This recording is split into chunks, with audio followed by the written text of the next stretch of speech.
All right, hello, welcome to the very first comic book spectrum of the new year, new, improved, and we've got all kinds of great things to tell you, including somebody who is planning a comic book but got derailed, and we're going to have you help us help her. All right, so we're glad you're watching, sharing your night with us. This is January 12th, 2023. I gotta get used to saying that.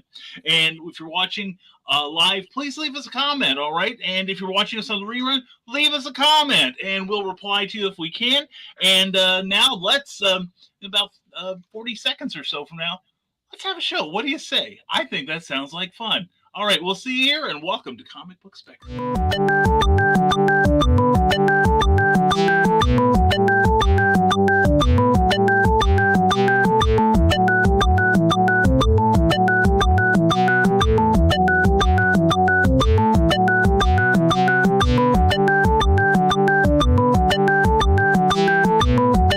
10 seconds.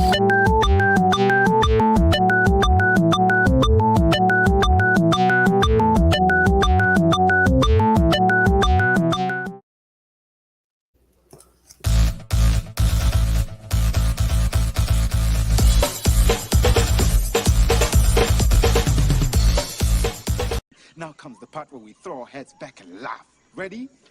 Ready!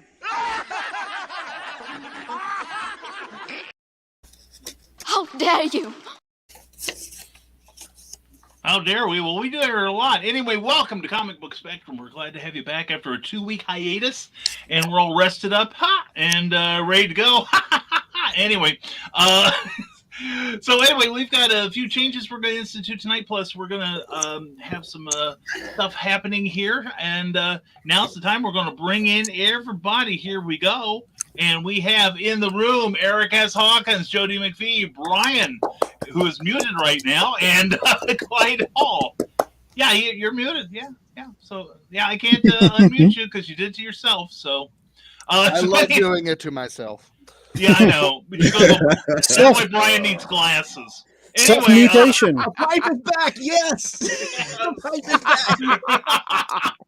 Oh, the hiatus seems to have done none of us any good. Anyway, I've got to get something set up here because I was a little late tonight wrestling with GoFundMe. And that is one of the things we are going to discuss tonight is that one of the members of our creative community desperately needs our help. And I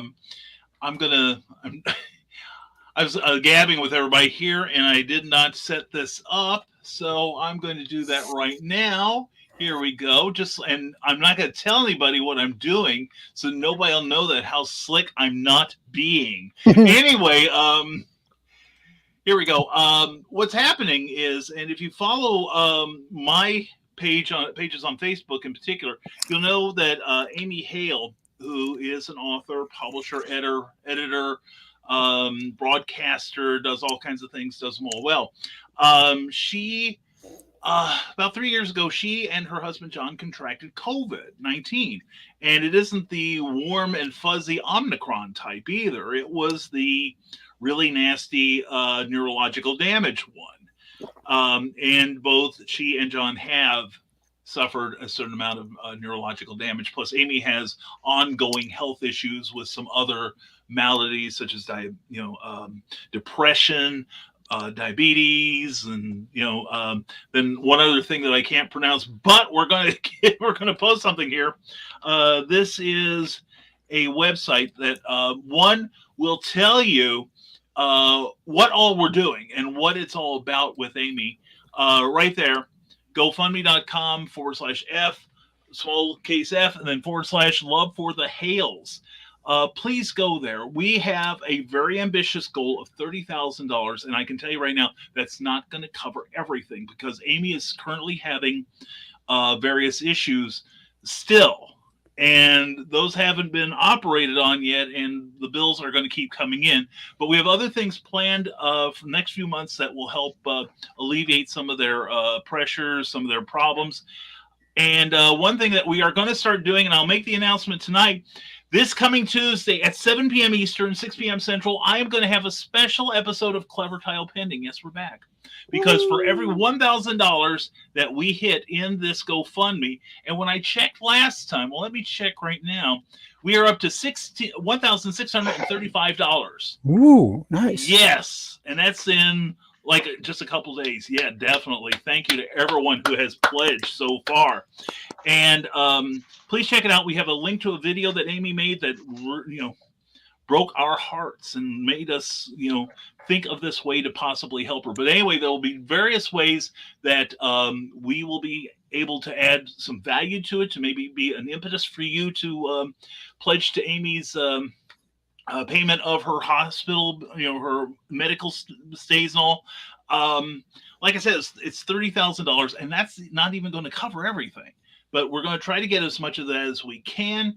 And we've had some generous people contribute, like the other night for Michaela Jade's Tidbits and Scribbles on Monday night. The great romance author Susan Tisdale has offered to sign a personalize a book to one person who made a pledge. And also Linda Cox also has her trilogy of hers that she will autograph and send to one fortunate person. And tonight, we're going to join the bandwagon. We're going to have some other things happening right now. And like I said, for every $1,000 that we raise, and we have already broken the $1,000 mark, I will do a special nighttime edition of Clever Title Pending with a guest. We're going to do it like it's the real thing. And we have a guest this coming Tuesday. And that special guest is, not going to tell you. I'm not going to tell you. We're not. Could you get more money if every 1,000 you stayed off the air? I made an offer the other night that for every 1,000 I will go on. I will go on the air. For every 2,000 though, I will stay off. And nobody. I guess everybody's broke after Christmas. So I don't know what it is. I thought that'd get us going. Or somebody would just give us $40,000 and we'll call it a day. But no, that's a good idea, Eric. We may just try that. I may be begging for that. But anyway, for every $1,000 that we raise for Amy Hale and John Hale, her husband, or as Mr. Amy Hale, as we like to call him, I will do a special nighttime Clever Title Pending. And this week, we have a guest for Tuesday, this coming Tuesday at 7 p.m. Eastern, 6 p.m. Central. I'm not going to tell anyone who it is, though, until we hit the $2,000 mark. Now, this special But if we hit the nighttime $2,000 mark, pending, you owe us another show on top of it. I know. He's a glutton for punishment, Joe. I am. I usually pay people for this kind of that's abuse. The case there, the magic number for tonight is 365. Remember that number, 365. Okay. That's $365 more, and he owes us another show. There we go, people. It's in your laps now, friends and neighbors. If you want to see, yeah, God, thank goodness I watched it first. But anyway, what's going to happen is, yes, you're right, Joe. I will do another show. Of course, we'll schedule them as I'm available and everything. But we will do an extra show. How was your lap dirty and you needed to wash it? We're going to have that discussion later, Eric. And I don't want to have that discussion. No. Okay, then we're going to tie you to the chair, Brian, and make you listen. Anyway, but anyway, no. Yes, that means I could potentially do 30 extra shows. We just to get it done. I may do more than one a week, but that's going to depend on you guys out there. For every $1,000, I do another show, and to sweeten the deal, oh my God, Brian, what's wrong with you? Well, I'll tell you just how nuts I am.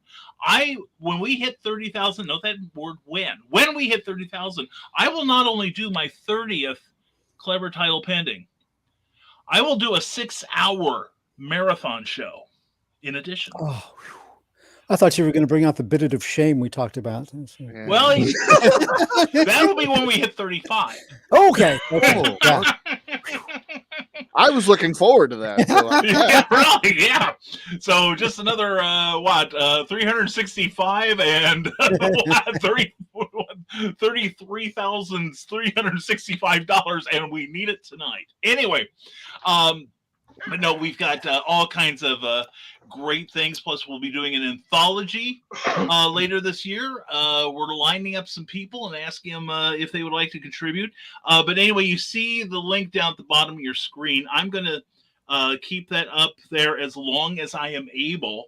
No comments, guys. And we would like you. There are links in Facebook and there are links in YouTube. Please, give as much as what feels good. Don't empty your bank account. Amy and John would not like that. But $10, $20, $25. And like I said, tonight we're going to give you a little bit more incentive, you comics fans, to get some really cool things that are not available anywhere else. They won't let me have them. And they obviously don't know who I am. Or actually, they do know who I am, and that's the problem. But anyway, let me get our ticker tape going here, so we can have some sort of plausible deniability. Yeah. So we need the clip again. Where we go, we need no roads. That's right, by God. We do need a video of that. We need a video of that. But anyway. No, also, during Brian's 6-hour stream, if he gets there and he falls asleep, Carl will not pull the plug. You will get to watch Brian sleep for probably 5.5 hours. Yep. It'll be the Dan Holofield special. Wait. I want confirmation because I know a certain person is here. So, Carl, if we get to that 6-hour show, we need you to pinky swear that you don't pull the plug. We need swear on a box of cigars. Oh, now it's getting sacred here. And Donna Carlene, glad to have you here. No comment as to how long I can. That's gonna hurt the guys. And Carl says sleep show. Yep, it'll be me at my best, Carl. And there you go, Eric. There you go. There you go. Yes, it's official. Thank you, Carl. I'm TikToking the crap out of that. Yeah, how did Brian now get 300, like about 5 hours worth of 1-minute videos of just the top of his fez snoring? So, boy, howdy, will that be gripping entertainment or what? I don't think it goes on those sites, but okay. Okay. I'm sure Eric has more than just a Pornhub account, or maybe that's just me. But anyway, just go to www.grippyourentertainment.com to see Brian sleeping. Also, check his sister site, Fez Grip. There ain't enough bandwidth for that popularity. Let me tell you that right now. But anyway, we got to say thank you to some people. First of all, we want to say thank you to Carl and Donna for helping me with this, and to author Michaela Jade also for who's backstopping me, and but she's not stopping me. That's the thing. And also to everyone who has donated so far, please consider being one of them. I know sometimes we get on here and we do ask for your financial participation, but this time it is Mr. Morris. Yes, Joe. Can we get a round of applause for the if I could say the person of the hour who just arrived? Oh, is that who I think it is? Why, yes, you may. She is here, the one, the only author, Amy Hale. And I'm late by minute, but I need to take pain meds soon. Maybe I should take them before I post. Share with the class, will you? Yes, please. I prefer to wash mine down with NyQuil. So anyway, good night rest with NyQuil. Yeah, nobody sleeps when Brian has his pain meds and NyQuil. But everyone's saying hello to the lady of the hour. I'm glad you said that, Joe. And hey, Carl and Don, I actually got off work in time to join for a few. And Glenn, glad to have you here. And Amy said I should wash down with rum, make some work better. That's true. There you go. That's true. If you tuned in to Tidbits and Scribbles on Monday night after Amy had her dental surgery, she was out later that night golf, with the golf club, looking for ducks in the sky. But anyway. So anyway, everyone say hello to her, and we got more people coming in, and we'll say hello to everyone. But first, we have to say we have to thank some people, and those people are my Patreon people. Thanks to them, we stay on the air. The rising tide keeps moving, and we're grateful as hell to them. We really are. And if you want to find out what you get in exchange for supporting me directly in my efforts, go to www.patreon.com/Brian K. Morris. And also, we are brought to you by Plasma Fire Graphics. Plasma Fire Graphics, when the look of your book matters to you.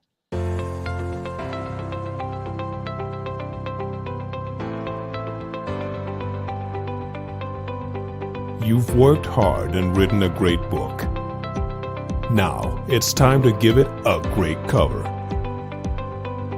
If you're an indie author or small press publisher, Plasmafire Graphics is your source for affordable cover illustration and graphic design.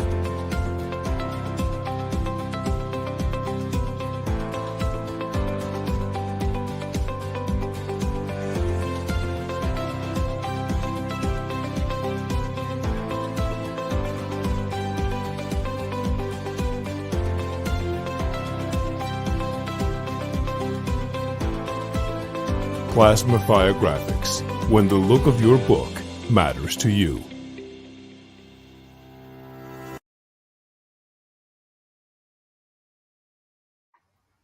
When you've worked real hard on your book, you definitely want a great cover to go with it, and Jeffrey Hayes provides just that, along with graphics you need on social media and beautiful book trailers like you just saw. So contact Jeffrey Hayes either via his Facebook page or at plasmafiregraphics.com, and prepare to be amazed at his indie-friendly creator prices.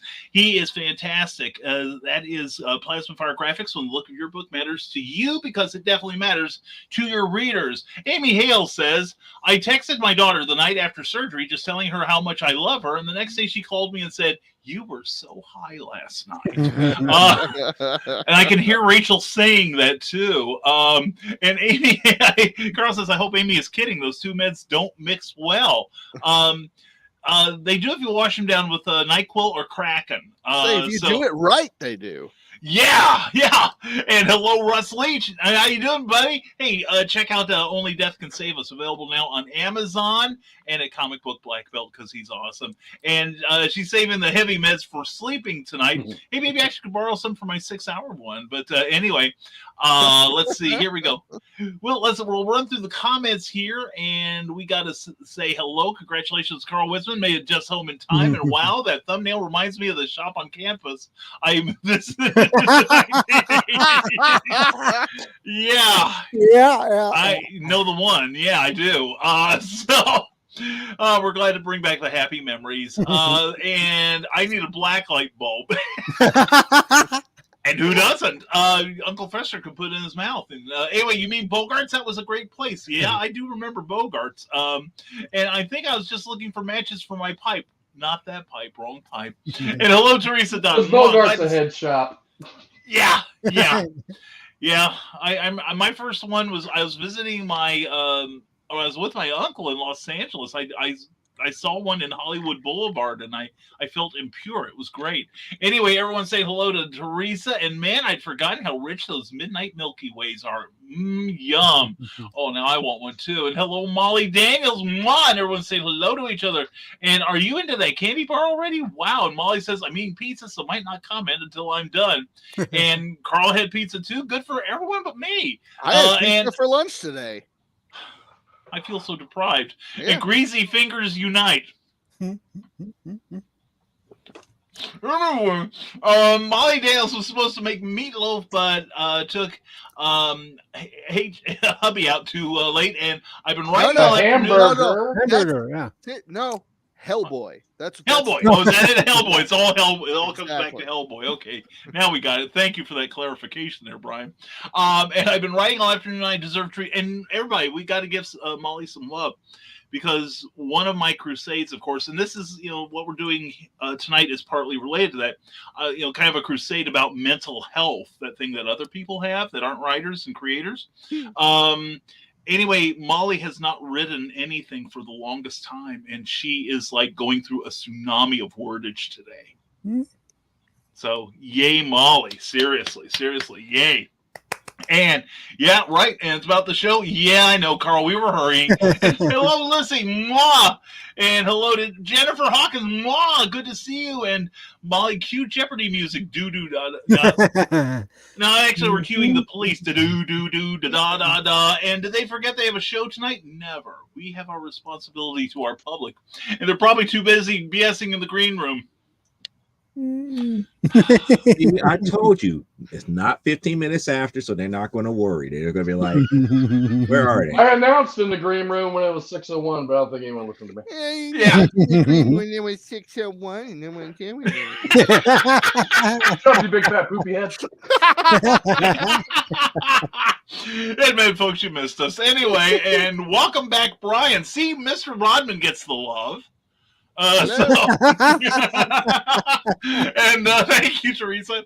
And Carl goes, come on, work for me, StreamYard. There we go. The pipe, one of my bingo squares. Okay, we can now drug references. We can now add that to our bingo cards. And oh crap, forgot about the bingo squares. And don't forget, folks, please go to this site here and please give generously. Amy will appreciate it. And it's okay, Molly, it was just a joke. or was it? Yeah.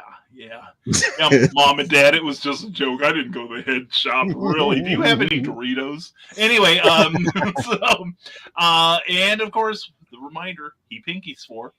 They did. And let's see, we're going to skip the part we had earlier. And it makes them work better. And and Jennifer Hawkins, our great enabler, says, yes, Amy. Yes. Oh, yes. Use rum. And I hope, Amy, those two don't mix well. And Russ, we're still glad to see you.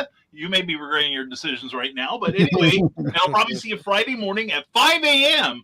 on Randy. Comics by Night. Comics by Night. Yes, Randy Zimmerman and a panel of experts and myself and analyze comics. And it's going to be a lot of fun. They've talked about Jim Steranko and the maddest artist ever, Don Martin, and this Friday's going to be no exception as far as being amazing. And Jeff Hawkins goes, you what? You don't declare your love daily to her? My kids would call me and video it. And Amy Hale says, I do, Jennifer, but it's extra mushy, I guess. This sounds like an Amy problem, but anyway, hey, comic book, hi everyone, and everyone's saying hello. And I was on meds one night and had ice cream, and they videoed me saying how good it was. Consider yourself lucky.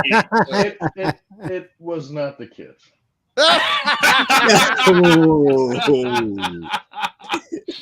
And there's Eric. I'm sleeping on the couch tonight, whether I want to or not. Hawkins. And that was me, and I still have it. And Russell says, meds. And love you, Brian. Oh, right, mighty bearded one. And this is my friend Jason Adams. Brian, tell him how to sign in or whatever he needs to do so his name. Oh yes. Go to first you do this, and if the magic doesn't work, we killed Brian. Anyway, that's on my bingo card. Anyway, go I'm just to up here thinking Wizzo when you did that. Yeah, we went play, right? Yeah. But anyway, Jason, go to the StreamYard page on Facebook and just give it a like, and then come back, and then we will see your adorable name. And Amy says, Jennifer, if she'd been here, she would have totally filmed me. It's true. I know Rachel, and Rachel is, of course, hot for me. She loves me. Anyway, good to know my kids aren't that special. Sorry, Leslie, says Jennifer. And hello, Paul Bush. Mwah. Paul, how you doing? Hope Lynn's doing well too. And there's Eric Hawkins' #1 fan. So there you go. Yes. And I have just now entered the garlic butter portion of my meal, so we'll be a few moments. Okay, we're going to try to do this without Molly. It's going to be tough, but we'll try. And everyone's saying hello, hello, hello, hello, hello. And Paul hopes that Amy is feeling better. And way to go, Molly, says Donna. And thanks. It feels good to be back in the zone. And she can type because the garlic butter, which we all know, we take that stuff and we drink it like it's a Jell-O shot. Or maybe it's just me. She started on the, we're getting a blow-by-blow of her meal. And thanks, Paul. I'm sore, but all in good time. And Paul send that love. We love you. And BKM almost messed up Randy's name. Dang, missed a bingo there. So anyway, and go to get pretzels, come back, and I find out I'm not special. It's best you hear this from friends and not your father. So anyway, that's why you've got us. And you're special to us, Lissy. Yes, you are, Lissy. We love you. Okay? And Paul Bush is ZWO, ZWO, ZWO. That's right. Hold on. Switch allegiance here. There we go. Mine's in the other room. Dang it. That's what she said. Anyway, and also I want to thank a friend of mine here. You probably can't see this. Nope. But look at that new pin I Ooh, got. that's cool. Ooh, that's the Santa I Stars pin. recognize that cover. Ooh. And I want to thank Morgan Komnick for sending that to me. That's sweet. And I've also got a hat from Cindy Cap I got to find and put on here. So it's adorable. It really is. And so is she. And hope you like your new rooms, as Jennifer Hawkins. I think he's in it. It looks very nice, Eric. That's just this wall. The rest is a mess. Right. Yeah. it's like I do have a new desk over there on that far wall that has my 2 3D printers and my big Epson printer. That's what he's going to be sleeping on tonight. Yeah. Just cozy up with your nice technological advancements. Yeah. So if suddenly he's like DMing us pictures of his naked butt in the middle of the night, we know he rolled over is what it is. So Jennifer Hawkins says, hope you like your new office. Make yourself a bed. I've been blaming the kids for years. You knew I recorded it. I showed it to you. The next day. She was still on drugs, Eric. She couldn't remember. Ice cream I ever had. Why did she turn into an 80-year-old New Yorker? Oh, it's tough to see a relationship crumbling right in front of your eyes. Anyway, love it. Morgan sent me one of Neurosis too. So cute. Yes. Oh, cool. That is so cool. Yeah, I told Morgan and I have been corresponding a lot lately. She is a great author. Please check her and her audiobooks out on Amazon. She's an incredible talent. But and we are working on a collaboration together right now. So but she sent me this and I told her, can I put it on my broadcast, Fez? And she's like, oh yes, please. And I thought it was Andy, says Jennifer Hawkins. Nope. And he will 3D print his butt. If you do, be sure that you start an OnlyFans. I got videos of them dogs humping pillows. I thought you were about to say, I've got a video of my butt right here. Just check it out. It's Pro Slayer at OnlyFans. Oh, and Paul is waiting on Zombiful Adventures, and here Eric is. I am too. And he's not bitter at all. No. They've taken the longest ever to get this book to me. Is it yes. Really? Yeah. How long has it been? That's personal. Oh my gosh, that's never happened to me. They must. I knew the holidays. The holidays were in there, and then the. Well, you can't count the 2 weeks book ending Christmas. Nobody gets anything done during that time. The proofs have been approved for 2 weeks now. Well, they just want you to know they really like them. There we go. There we go. We'll see. Yeah. And Jennifer Hawkins goes, you are all special, even more so now that I know it was your dad. And Jennifer says, I wasn't sure where he was going. I was worried. So was I. It's like, man. I actually might have a video on my computer. It's not on my phone anymore. Of your butt? You hear that expectation he's got, yeah. Like, of your butt? I'm ready. If it is, I can share it. No, I won't. Yeah, not of your butt. I'm stuck on that. Sorry. He's stuck on your butt. He's stuck on his butt. Yeah. Better than my butt. Amy Hale says, OMG, it hurts to laugh this much, but I can't tear my eyes away like a train wreck. We don't have any. We are a professional train wreck. Where are you seeing rails at? There are no rails. No rails. Jennifer says, nobody wants to see that. And I seem to recall a show where they discuss Could you please point us to it? We seem to have lost the script here. And there she is, Kirsty Selmer. See, I pronounced it tonight. I think I got it right. He still hasn't said no, though. Who is he and why would they say no? I don't know, but I think it has something to do with his butt. He hasn't said no that he wouldn't send us his butt. See? And that stoic silence. It's good to have you here, Kirsty. I'm looking for stuff. You hold on. Okay.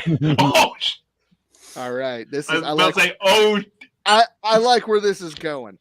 I'm sure you do.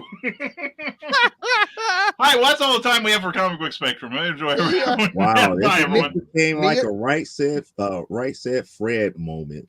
Yep. Yeah, we're too sexy for this show. Anyway, Nia sex time. That's right. So anyway, one more. Molly Dan says, I hope my fictional characters aren't watching this. They'll scrap that musical. Yes. Yes. And I can't reveal what she showed me part of her current work in progress, but some people may get a shout out here. So, and I'm not saying I'm the only one. So be afraid, be very afraid. And everyone say hello to each other. And so with that, let's see. Now let's see what.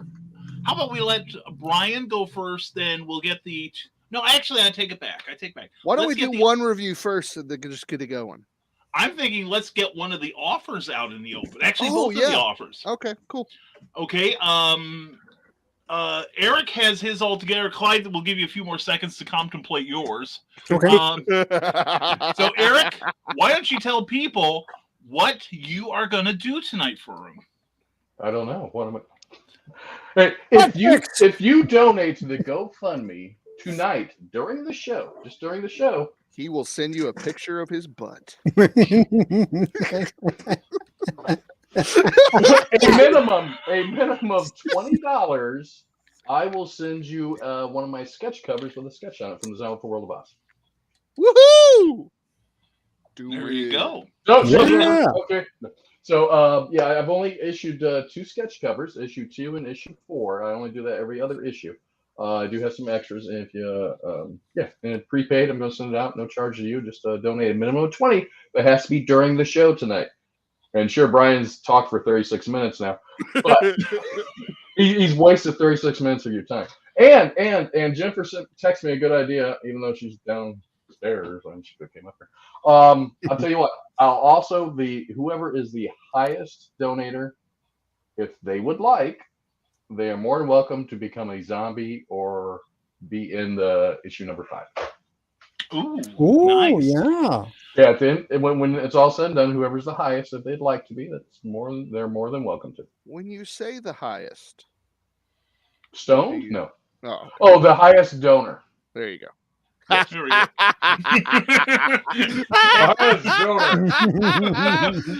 whoever donates the most funds. This is still we're going to work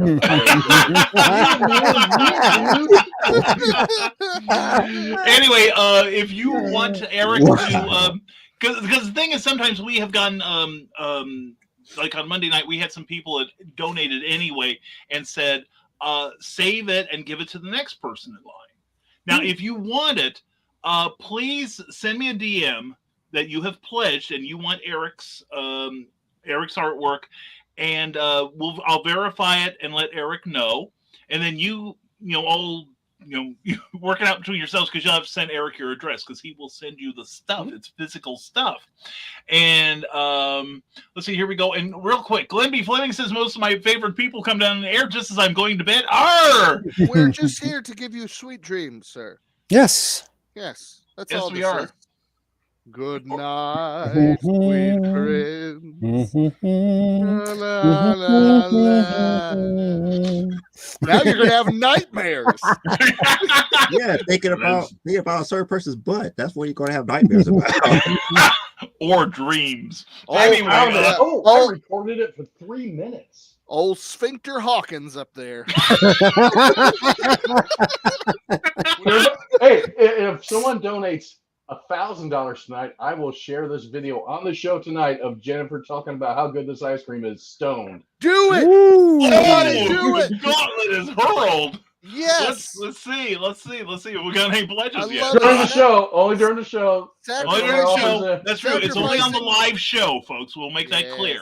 Sacrificing your wife's integrity. Hey, thank you, Eric. I don't even have to attempt to make an offer now. Yeah, really. Amy says thank you, Eric. Oh, you're welcome. Very welcome. And Carl Wisdom says a musical. I wonder if the Mad Gasser Cheerleader would make a good musical. I think it would. I think we can all. Oh, for sure. And he can see it. And for Amy, he can send his butt, says Jennifer. And we have the best friend, Amy. That's why we're doing it for you. Glenn B. Fleming says, if someone donates $25 or more tonight, I will send them the 8-page Ash Can book, Swamp Gas, all the way from the United Kingdom, signed and all that. Glenn, oh, brother, thank you so much. That's awesome, dude. Man, thank you. Oh, man, and Lynn Bush, love you, Lynn. Wow, what have you started, Eric? And we love you, Amy, says Jennifer Hawkins, and we do love you, Amy. And Jennifer Hawkins says, for $1,000 donation, you can share it. I was after an MRI, and I was on medication to sedate me. That makes it even more fun. And we join you on this one, Amy. Thank you, Glenn. Thank you. Please let us know that you're interested in what Glenn wants, and then, like, contact me. Chances are most of you are my Facebook friends anyway. Contact me, contact Eric, contact Glenn. We'll verify, and we're off to the races, okay? And now, holy cats, if that wasn't enough, we have the gold standard here wants to make you an offer too that you cannot refuse. Yeah. Every contest needs a zoink. So here's the No, I don't do artwork, but I do write things. So I thought what I would offer is if anybody would like to hire me to write a personalized set of prose, like a flash fiction of 1,000 words or less. Dirty limerick. Well, I don't want to do anything that's above PG-13. But, within the bounds of PG-13 limerick, yeah, we could do that. Right. Or a poem, and a personalized thing for somebody, like a Valentine poem for your sweetie, or an epic poem for your sister or brother's birthday, and making them a swarthy barbarian or Amazonian type, cleaving monsters in twain and clearing the land for a feast and a celebration in the mead hall, or a grandchild or a son or daughter that you want to have them as the main character in a story. I will work with you. We will get it done, and I will send it to you in an e-format. All that it requires is a $20 donation during the broadcast. I will accept first come, first served. First person that says they want that, we'll work on it. Same thing, go through Brian Morris.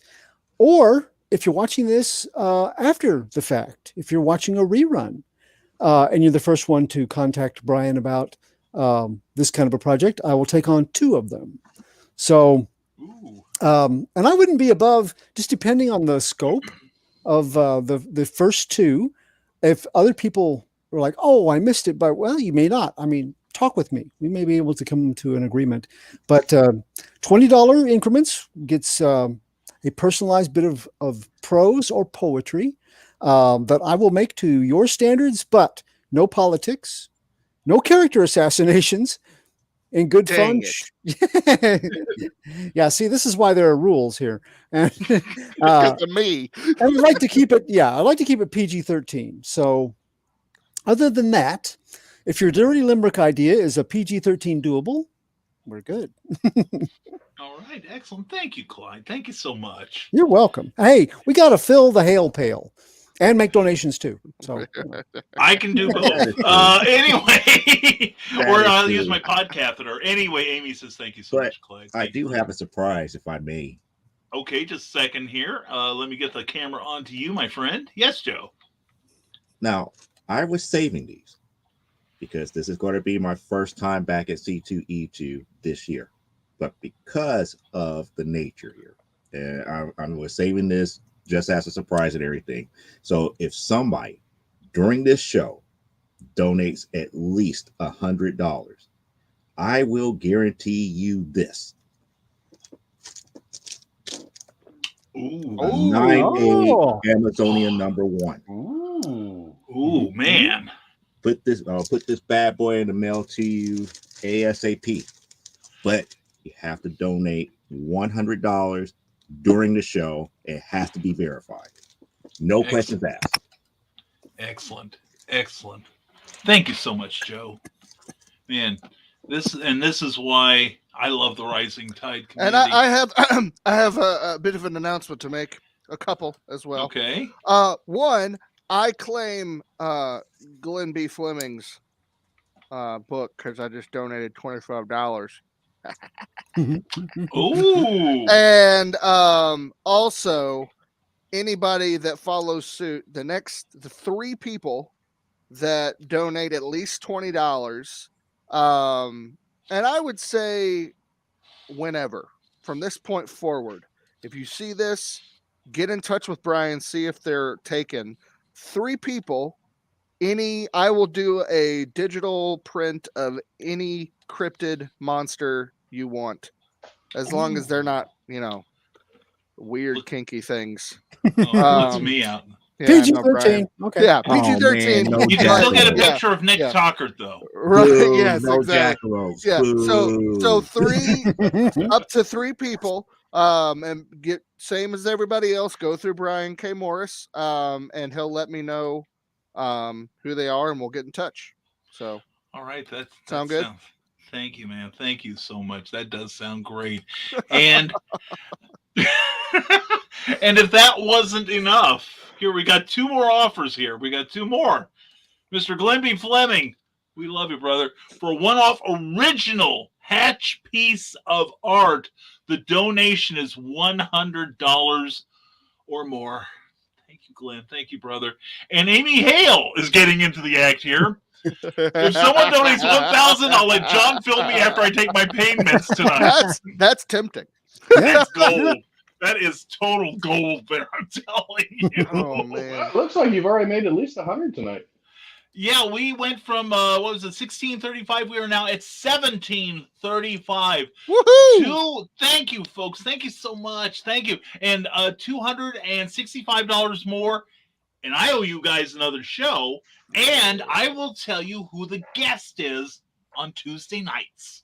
So in fact, I will send you, if it's somebody that's on my Facebook page, I will send you a DM so that you know before anyone else.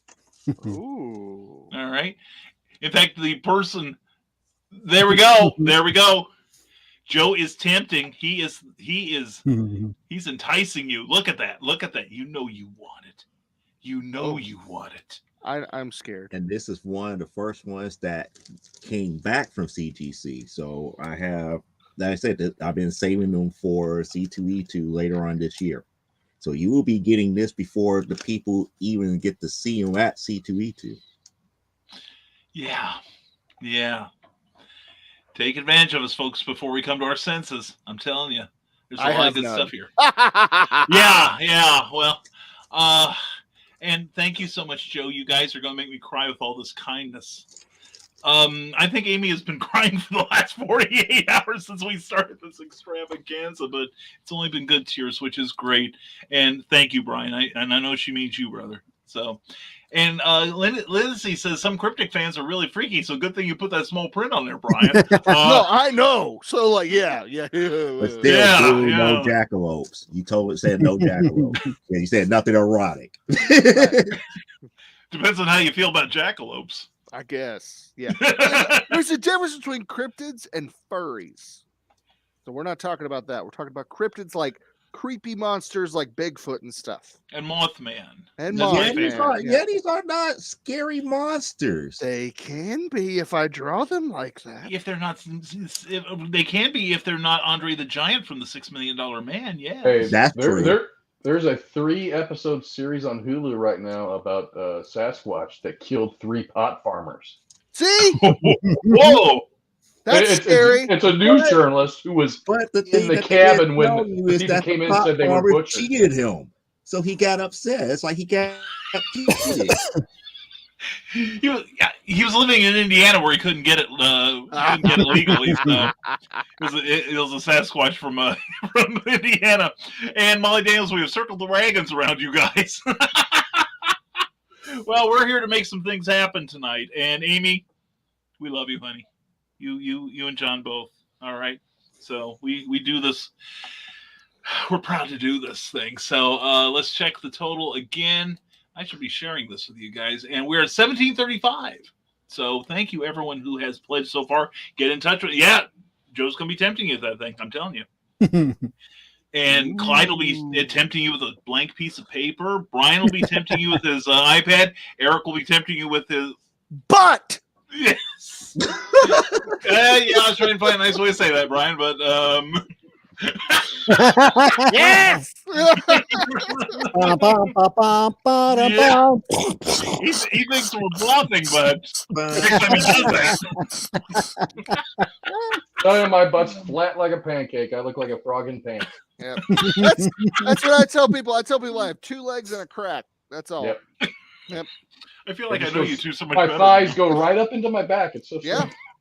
It's amazing. I like the way Joe's 3D'ing that.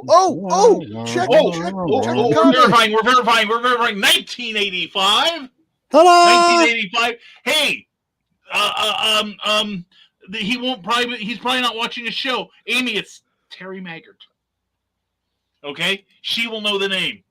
And he tells us they better donate fast. I'm gonna need my meds sooner if I keep laughing like this. And thank you, Leslie. And Paul Bush said he needed to eat after all that smoke. So, So I guess that's confirmation that this one is gone. That's right. Yeah. So please send me a note. Send me a note, guys, if you claiming these prizes, or send it to the person who made the offer. Okay. So as long as one of us gets it. This one goes bye-bye. Yeah, that thing's gonna go fast when he takes that to C2E2. And plus, we have a couple things from Glenn B. Fleming. We have Brian's illustrations. We have Clyde's personalized story to you, and yeah, that's the one. If I remember correctly, he's a good friend of yours. And check the page, Amy. And thank you, Amy. That'll mean a lot to him, I'm sure. Thank you so much, Amy. And I feel like I'm back on PBS again.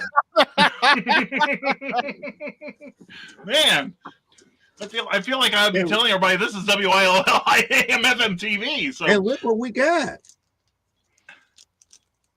That's right. We still have that Amazon. Oh, we have a couple. Yeah, we have a couple of them, and we just got another offer here from the lovely and delightful Lynn Bush, my evil Lynn. Lynn Bush will donate a full set signed of her books, which includes a coloring book with artwork by Mr. Eric S. Hawkins, illustrated by none other Eric S. Hawkins. Yeah, I got it right. And we'll throw in some swag for a $100 donation.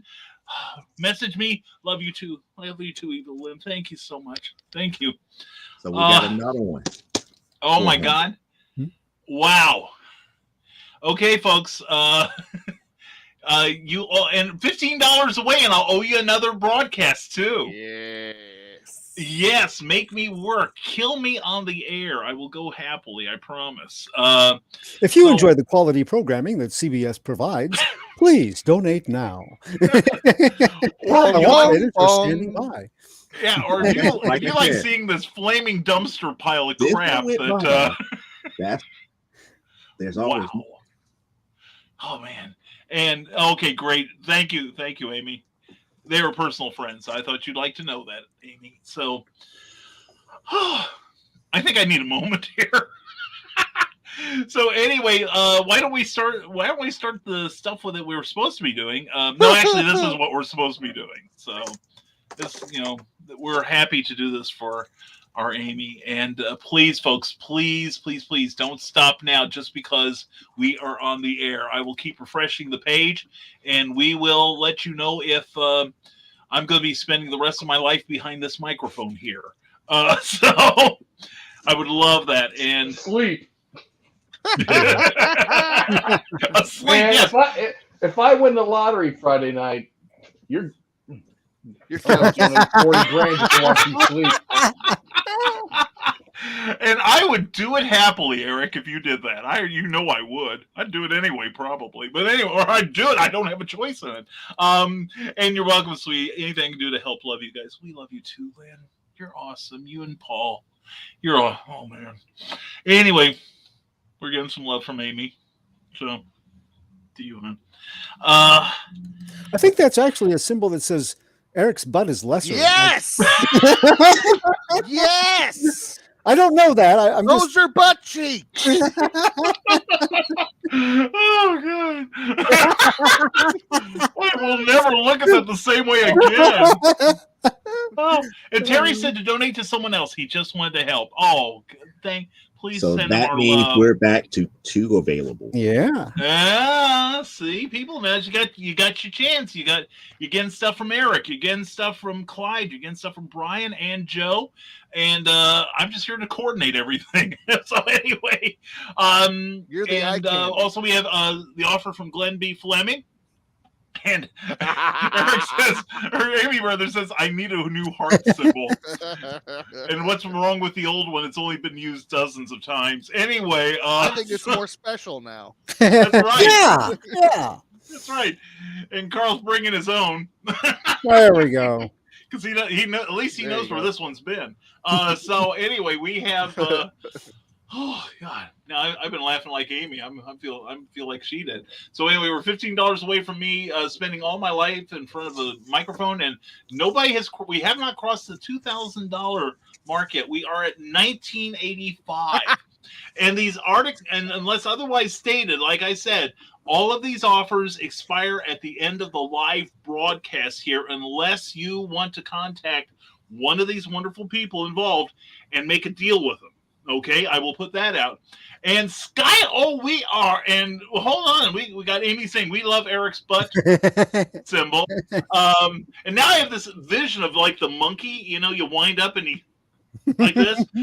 Eric with the butt symbol. Like with his clapping cheeks? What are you with talking butt about here? symbols. His symbols, okay. it'd be like, it'd be like, twerking, except smash, smash, smash, smash. See, Symbols with the C, yeah. Exactly, exactly. I love this show so much. It's an unholy love, but hey, see my comment? It's a brown heart.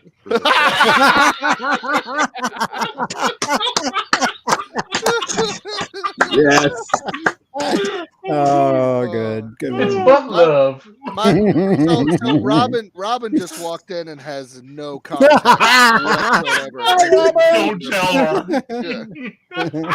Robin's gonna be in the frame any moment, going, Brian, what's up? What are you doing? Why are you talking about Eric's butt? What's happening? Again. But it's Skylar Productions. Oh, we love you. Mwah! There's our darling. Hey, folks, what's happening? Oh, God. I don't know how to tell you this. Let me recap. No, there's too much. Here we go. Yeah. Well, to recap real briefly, going over the clean parts, which may be a challenge. Pray for me. We are here tonight. We were going to talk about comics, but we seem to have gone off the you-know-whats. And Willow, we are here for Amy Hale. We have a GoFundMe that we have launched right there at the bottom of the screen. If you go to that site, you'll find out why we are supporting Amy. Amy has had a number of serious medical bills, and it's one of those things. It's not like, well, here's the 5 figures worth of medical care you owe us for. No, it was like, oh, here's a bill. Oh, wait, did we forget to pay this one? Here's another one. Oh, your provider just came through. Yeah, it's like, it's instead of raining, Benjamins, it's raining medical bills on Amy and John Hale. Williams, yes. But anyway, it's like they've it's hard to describe what's going on. Plus, this is on top of various ongoing medical issues for Amy and John, plus neurological effects from COVID-19 from a couple of years ago. And anyway, there's a video in the description in the where we talk about the history and the reasons why we're doing this. That if it doesn't break your heart, I don't know what will. It did mine, and I didn't think I had one. But anyway, please go to the site, the www.gofundme.com/f then /love for the Hales, and whatever anyone can pledge, it will be gratefully accepted. Seriously. Amy might be able to send the doctors in the hospitals some of her eggs from her chickens to pay that off. That's true. That's true. They're pretty expensive right now. Yeah, right now. Holy cats! You've got the key to Fort Knox in your backyard, Amy. I swear to God. Just take a dozen next time you go to the doctor. yeah. Just try it. And see what happens. Doctor? Yeah. Easter's around the corner. Let's see, it's $50,000. Let's see. Let me just hold Fluffy here and see if we can get a couple more. Then we'll get a tip for you too.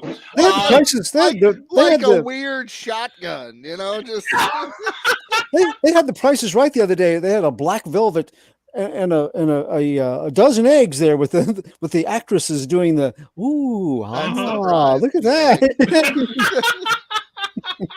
And the thing is, you could go as high as you want. And nobody went over.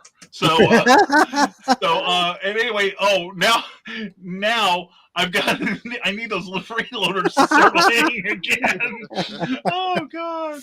And let's see. And Secure Star 7, I think I know who you are. Mwah! Good to see you here. Notice. Anyway, glad to have you here on. And raining overdue notices. Yeah, Amy, who's gone through her own issues with the medical community, she understands. And there is that address once again from our good friend Carl Witzman. For the GoFundMe, please, please, please, $5, $10, anything you can do will help so much. And one incredible, loving group of people and creatives. We love you too. Thank you for being here. I'm delightfully surprised. And let's see, and that's a great idea. $1 million chickens.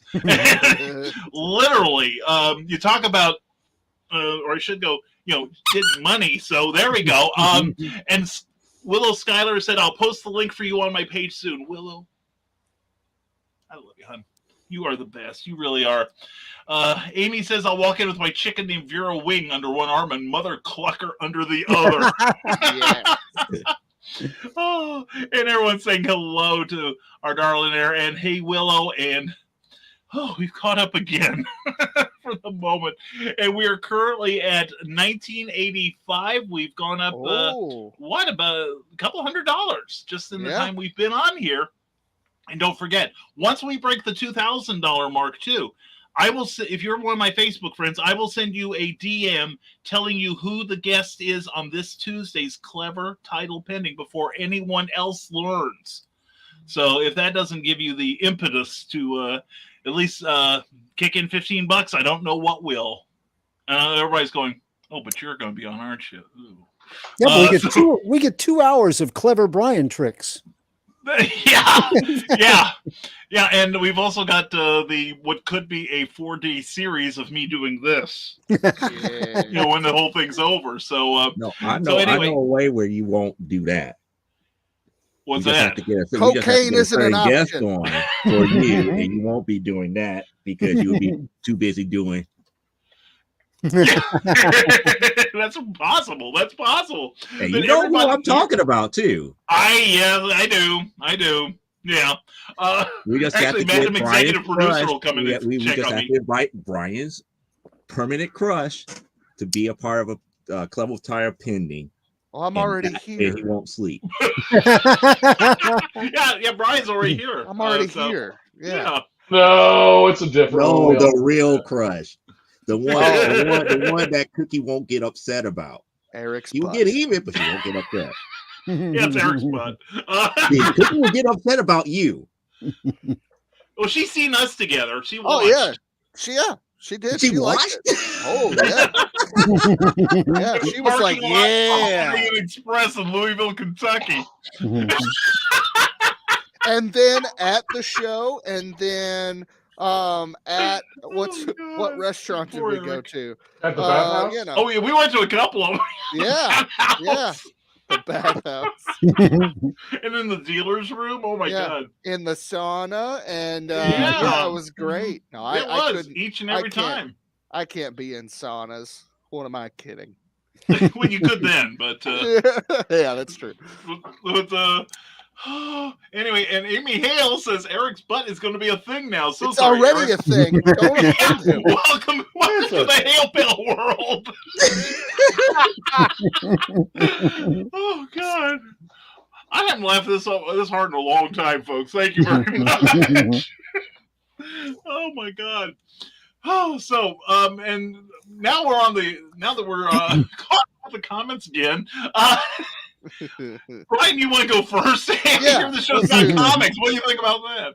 Well, Remember, I'm not. Do we want to do the topic? Do we want to jump into the topic, or do we want to do? Oh, that's right. You're topic review? topicking today. I would say do a review first. Let's I have do no a review. Rodman has no review. Right. We're going to bicker about topics. I know I have one. I think Clyde has a review. I think. Clyde always have a review because he's the best. You guys are the best. And, yeah, I saw it too, Brian. Please don't make that. I think my camera goes that low, man. It's flat. Only one way to find out. It is flat.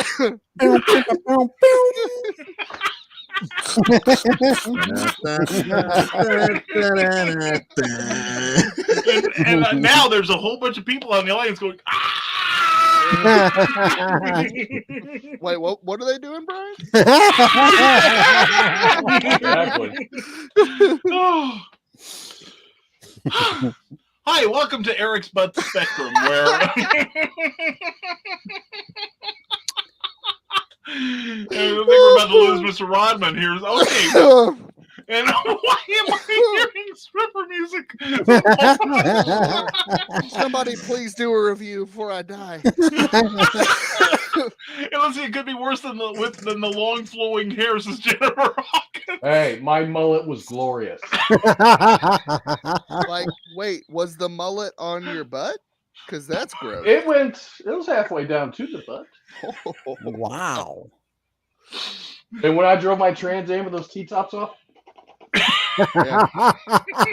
He looked like Firestorm. He looked like you have- Firestorm. Yeah. in the Did you have 80s, the? if Did you you had have a the? mullet, you had to have a Trans Am or a Camaro. Did you have the flaps motorcycle. on your pants so that the bottom mullet could go down, flow in the wind as well? In the chaps, yeah, I just usually wore chaps. The assless chaps that you hear so much Yeah. about. So yeah, He made them famous. that's right. And not the hairs. And now, I was gonna say it's sadly gone. A moment of silence. I think in the back, I swear that in the backyard I heard him playing taps later that night. He got his major award. and it was not nice. Don't let him lie, and whatever you do, don't ask about the car. So what about the car, Eric? I love that car. But there's no room for a car seat in it. There's no back seat in the 80 Trans Am. There is, but it's like that big. So Yeah. I traded it in. For a child. Well, no, we already had a child on the way. So. Well, but you traded it in for the child. Yeah. Eric, that's what the trunk's for. Well, I need to get rid of it. It was old. Child? No. She's in the chat. Oh, and Lissy goes, "Oh, great hair and Trans Am." There's a picture you'll never get out of your head now, Lissy, and we apologize. So anyway, I might have pictures of me on the Trans Am. I have to look. Oh, I'd share it on the show. You mean like did you have the stance where like your arms were crossed and you were leaning back up against it? Somewhere, I don't know if I still have. There's a picture of me on the hood. Laying across the hood. Oh, you laid on the hood like a model. Okay. Did you have a tank top on? Mm-mm. Oh, nothing. A wristwatch. Yeah, the shirt, my jeans cuffed up. Yeah. Yeah. There you go. Oh God! And here we go. Lynn Bush says, "Yeah, Paul had to trade in his Camaro for that reason too." Another stallion brought to his knees there. It's for a greater good. Auction off the pics, says Lynn. Oh, there we go.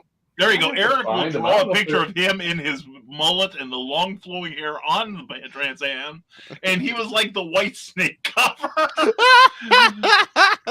So you were Tawny Katane. Yeah, crawling all over the hood.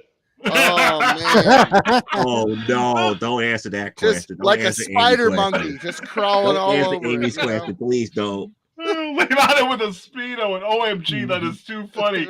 And were you wearing jorts? Asked Davey Hale. So they were acid wash bugle boys, if I remember correctly.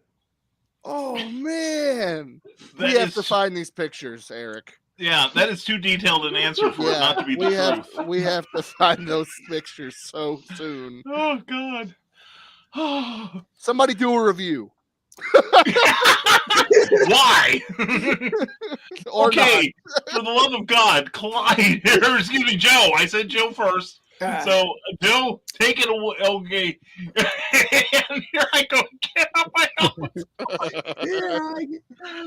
God. And yes, www.gofundme.com. Stop the madness. Donate now.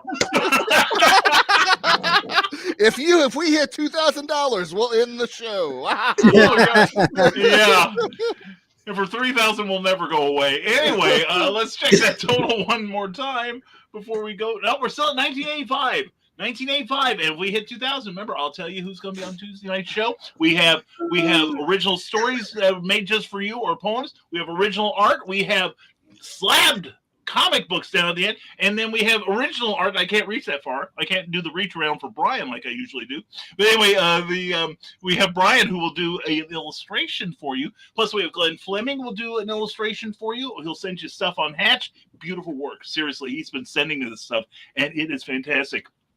And who else do we have? And Eric will take we'll send you the picture of him on his Camaro. Hey, don't you even. Trans Am. Oh, sorry, my humblest apologies. Did you see how serious he just I got? know, man. I'm scared of him now. And not a Firebird. Not a Firebird. It was a Trans Am. My Get bad. it right. My bad. Get it right, Brian, or he's gonna kill you. I know. I'm going to be monkey meat by number one by the time this show's over. I'm telling you. And Amy Hale says if somebody will donate $1,000, he'll let her husband film her after she takes her pain meds tonight. There could be dancing on a table with her swinging her shirt over her head for all we know. So that'll be good. And a hail pail. My God. Oh my goodness! It made me think about regular show of Muscle Man. Woo! That's just what I'm talking about, Joe. And also, don't forget, Glenn Fleming will. If someone donates 25 or more tonight, he'll send them the 8-page hatch can swamp gas all the way from the UK. Although I think Brian has claimed that. I snatched that, but hey, look, if you donate $25 and you want to steal it from me before the show's over, I'll allow it. We'll have a bidding war. And for a one-off original Hatch piece of art, the donation is $100 or more from the awesome Glenn B. Fleming, who, by the way, if you have not purchased this book from him, do so. Jack Kirby, Words and Pictures, his visit to the King of Comics back in the early 90s, profusely illustrated, marvelously edited, if I say so myself, and all kinds of good things on there. Please check it out and contact Glenn. Hey, no attention to the man behind the curtain. I'm sorry. When I saw Joe get up, I had to. There you go. And yes, and the co-publisher of Comics Unlimited. Oh yeah. And yeah, definitely get that because there's articles by all kinds of people, including Joe D. McFee and other awesome people in there. And yeah, you warned us, Jennifer. Sorry. And poor Clyde is wondering why he's on the show now. We bribe him every week. You know, just like 2 weeks ago, I spent 6 hours instead of drawing watching the Smokey and the Bandits movies 1, 2, and 3. Why did you do that? They just kept coming on right after each other. That's how they get you. You got to stop. Yeah. And Jennifer says she's claiming the ash can and Rodman's drawing. I'll count it. I'll count it because I know you wouldn't lie about it. So anyway, so we're still at 1985. My sides are split officially, and let's see. So what we're going to do is we're going to go there. Please check out that address. We will leave it on the screen, easy to type in. And Joe, we have put it off as long as we can. Here we go, sir. You're get at least one review in tonight, or as many as we can, because there's only one book here. I decided to go kind of off the rails because, again, we didn't really prepare because of everything that was going on. We didn't really prepare comic book phone this time around. So, again, going off the rails, I actually picked a crowdfunded book. Oh, nice. And that crowdfunded book was one that arrived late and everything. It came with like a nice little handy dandy note explaining what actually happened and some of the different things that came about. as a result. And I was sold on this book based upon being on the same show as the creator of one of the creators of this book. And, you know, he talked about it. Now, the question is, was the talk really worth what was actually printed? So today we're going to be talking about Conquered Crowns, issue number 1, or I should say chapter 1. It is published by Limelight Studios here. And if I'm correct, the writer here is David. Well, actually, I'm going to talk about it. The writer and creator is David Green. Artwork by Aldor Alvarez. Colorist by Rick Cruz, and lettered by Alf Collins here. Now, the book itself, I must admit, the artwork is superb, but the question here is what he pitched the story as and sold me on it. And yes, it is signed, by the way. I just want to make people aware of that. It is signed. Signed on the back, but nevertheless here. But does the story holds up here? So, with that being said, we're going to go and jump in here. I'm not going to ruin it for everybody, so I'm not going to go through the full entire book here, but I'm going to highlight a couple of things before I give my more critical review of it. So it starts off with a conversation, and the conversation is pretty much, you know, a king telling I believe one of his royal guards or something to that magnitude, a little bit of a conversation about wanting to take over this village, and the royal guardsman was asking, it's like, why you want to take over a worthless village? And he goes into this whole thing about the past and how people need to conquer their fears.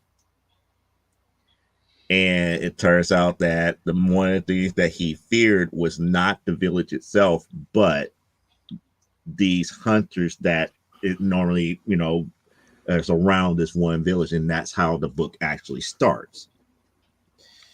So when we start the actual physical story here, we're at that so-called village and everything, where, you know, pretty much that kingdom is taken over and everything, and pretty much their people are being brought into submission until you get one of the elders there, and one of the elders would not bend, and pretty much one thing leads to another, and elders dead. And after that scene, we get to the thing that I don't like in most books here, but I think they did it for a stylistic approach. But to me, it's a waste of 2 pages. You have a credits page that takes 2 pages. Agreed. Now, how I feel about these things, because I made mention about when Marvel did it. It was a waste. It's a waste. It could have gave me 2 more pages of story. But nevertheless, they did it as a stylistic thing here. Now, what sold me on this book, and this is the thing, it's like the way that he told what the story was about in person doesn't really translate into this book. So now we get into the so-called hunters that was being talked about. And, they're out there, they're cooking like their meal and everything, and they eventually get attacked by all of these wild hyenas and everything. And, we see all the action scenes and everything. And I was like, you know what? This is pretty cool. A lot of action, but I'm not sold on story by action. It's like having a lot of action doesn't really sell me on a story.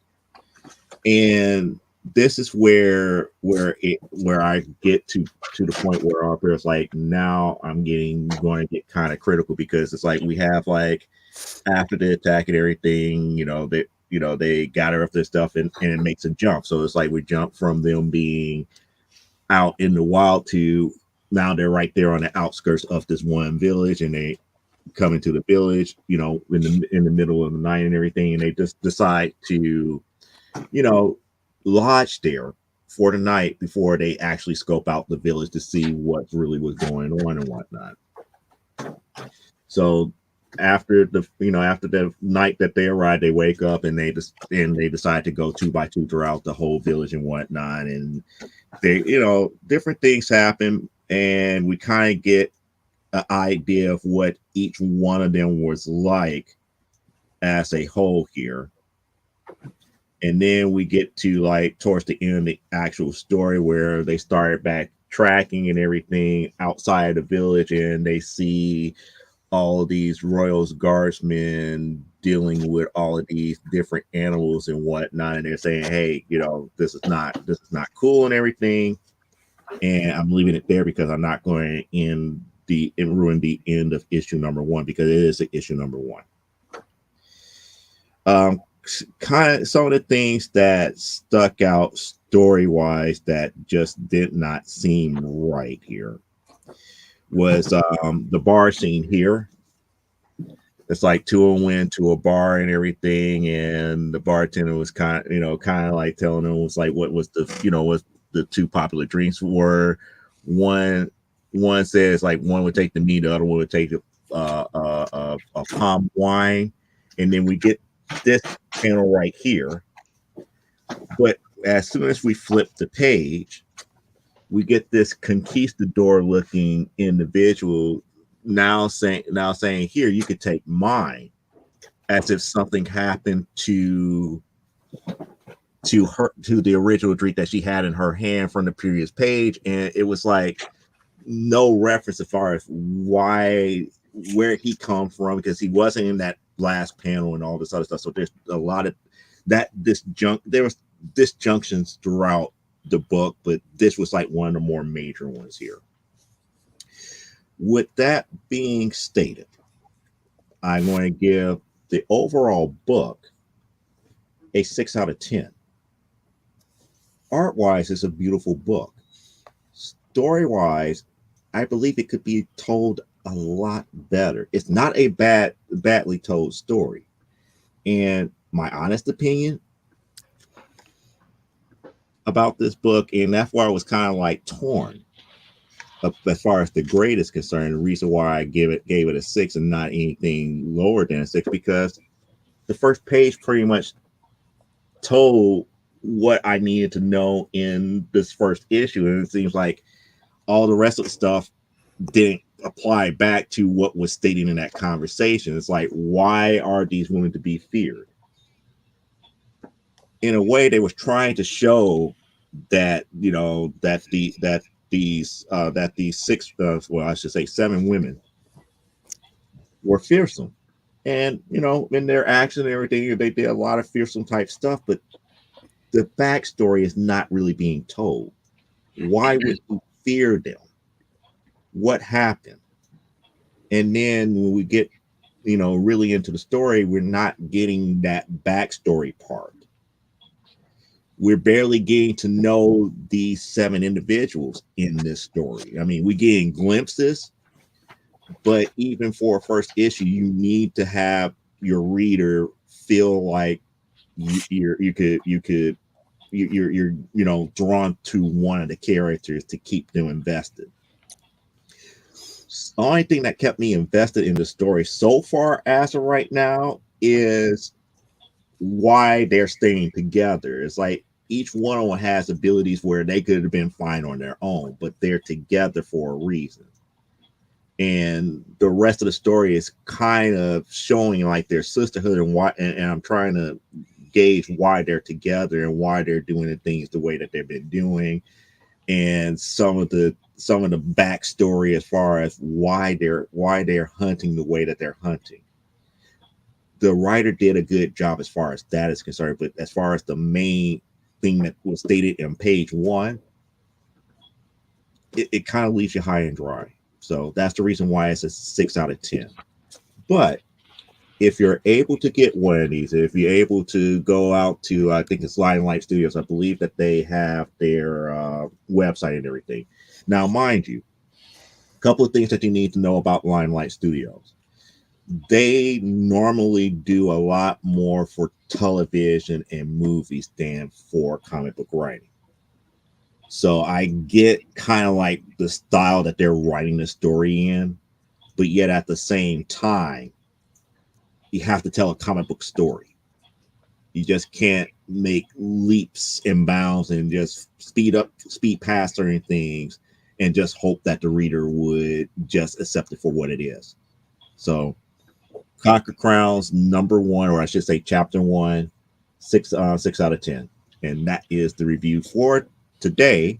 And later on this week, we will be putting back up comic book phones. So you should be ready to vote over this weekend for we can know what we're going to be reviewing come this upcoming Thursday.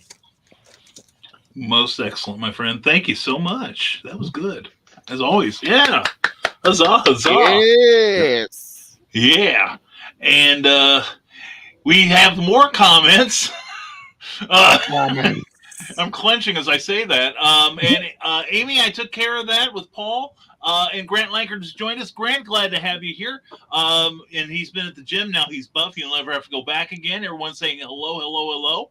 And Nicholas Anthony Tockert, the host of Nevermind, Furthermore, the new improved one. Check it out. Yesterday, I was a guest on there. And I know you're going to be shocked. I waited till everybody better sit down for this one. With me on the show, he broke his previous record for longest show. By leaps and bounds, he broke it. Pretty much, yeah. We shattered that thing. Oh, I came back. I was like, "You guys are still on?" Yeah, it's almost my lunchtime at work. What are you guys still doing on this late? Go eat some lunch. No kidding. We needed some sustenance, and yes, that is one shiny comic, Carl. And not sure I like shiny comics. You'd like this one. You would like this one, Carl, I guarantee. And plus, we've been taking care of some of the business backstage. Brian, check the private chat. There could be something relevant to you. It's that nude picture of Eric that everybody's wanting. Yeah, I know, Molly. We wait till you're sitting down. Anyone can find that online. I mean, if you look hard enough.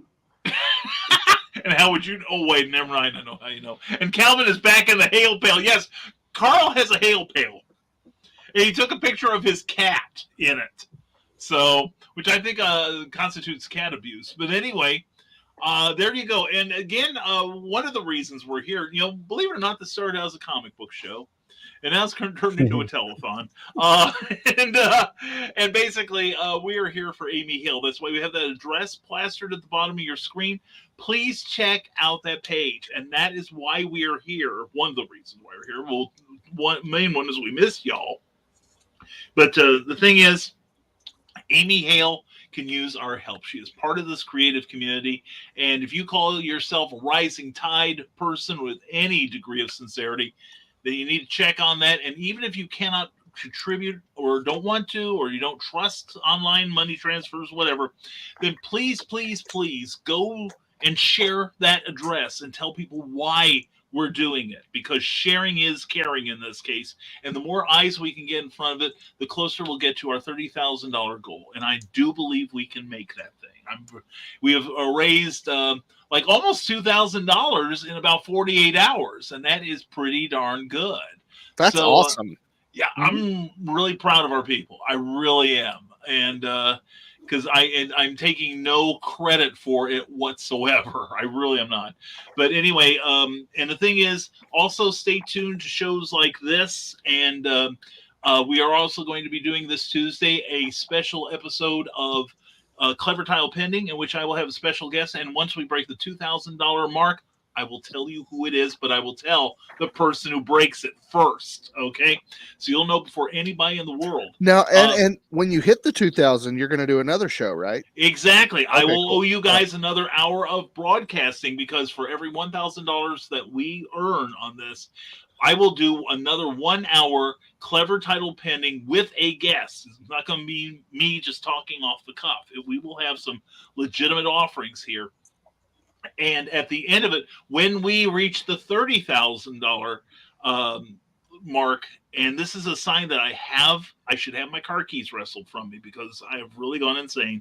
I will not only give you that hour's worth of show, I'll give you a 6-hour show on top of that.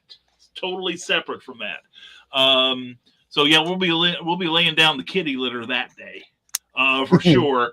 But and we'll have guests and everything. So please just give generously. This is one of our own here, and we want to show we love her, because she does so much for the community. She is so inspirational to so many of us, whether you're into novels or not, Amy is a dear friend to a lot of us, and so we want to help her and John get out from under their crushing burden of their medical bills. So your assistance is requested and appreciated. Mine's not going to take very long. I'll just tell you what all I got, and then we'll throw it to Clyde. How's that?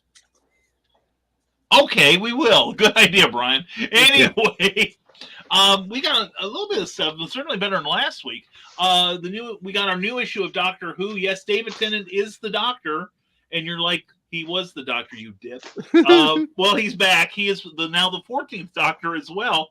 But what's really cool is now that Russell T Davies is in charge of the show, the comic section is going to be a direct sequel to the Regeneration episode. Nice. And not only that, but when David Tennant was originally the Doctor, the 10th Doctor, the team was Alan Barnes on story and Lee Sullivan. Both men are back for the duration of his run. Now, we're going to miss Russ Leach on here, who did a spectacular job. Also pick up Only Death Can Save Us, available on Amazon now. But anyway, they do a wonderful job drawing the Time Lord himself, and it's a good story. You'll want it. Then they see, here we go.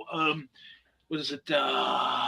Sit Comics has a new title that I've only just started looking at, but it's drawn by ex-Archie staffer Jeff Schultz, and it's Super Suckers. Imagine, the Riverdale type hijinks, but with vampires.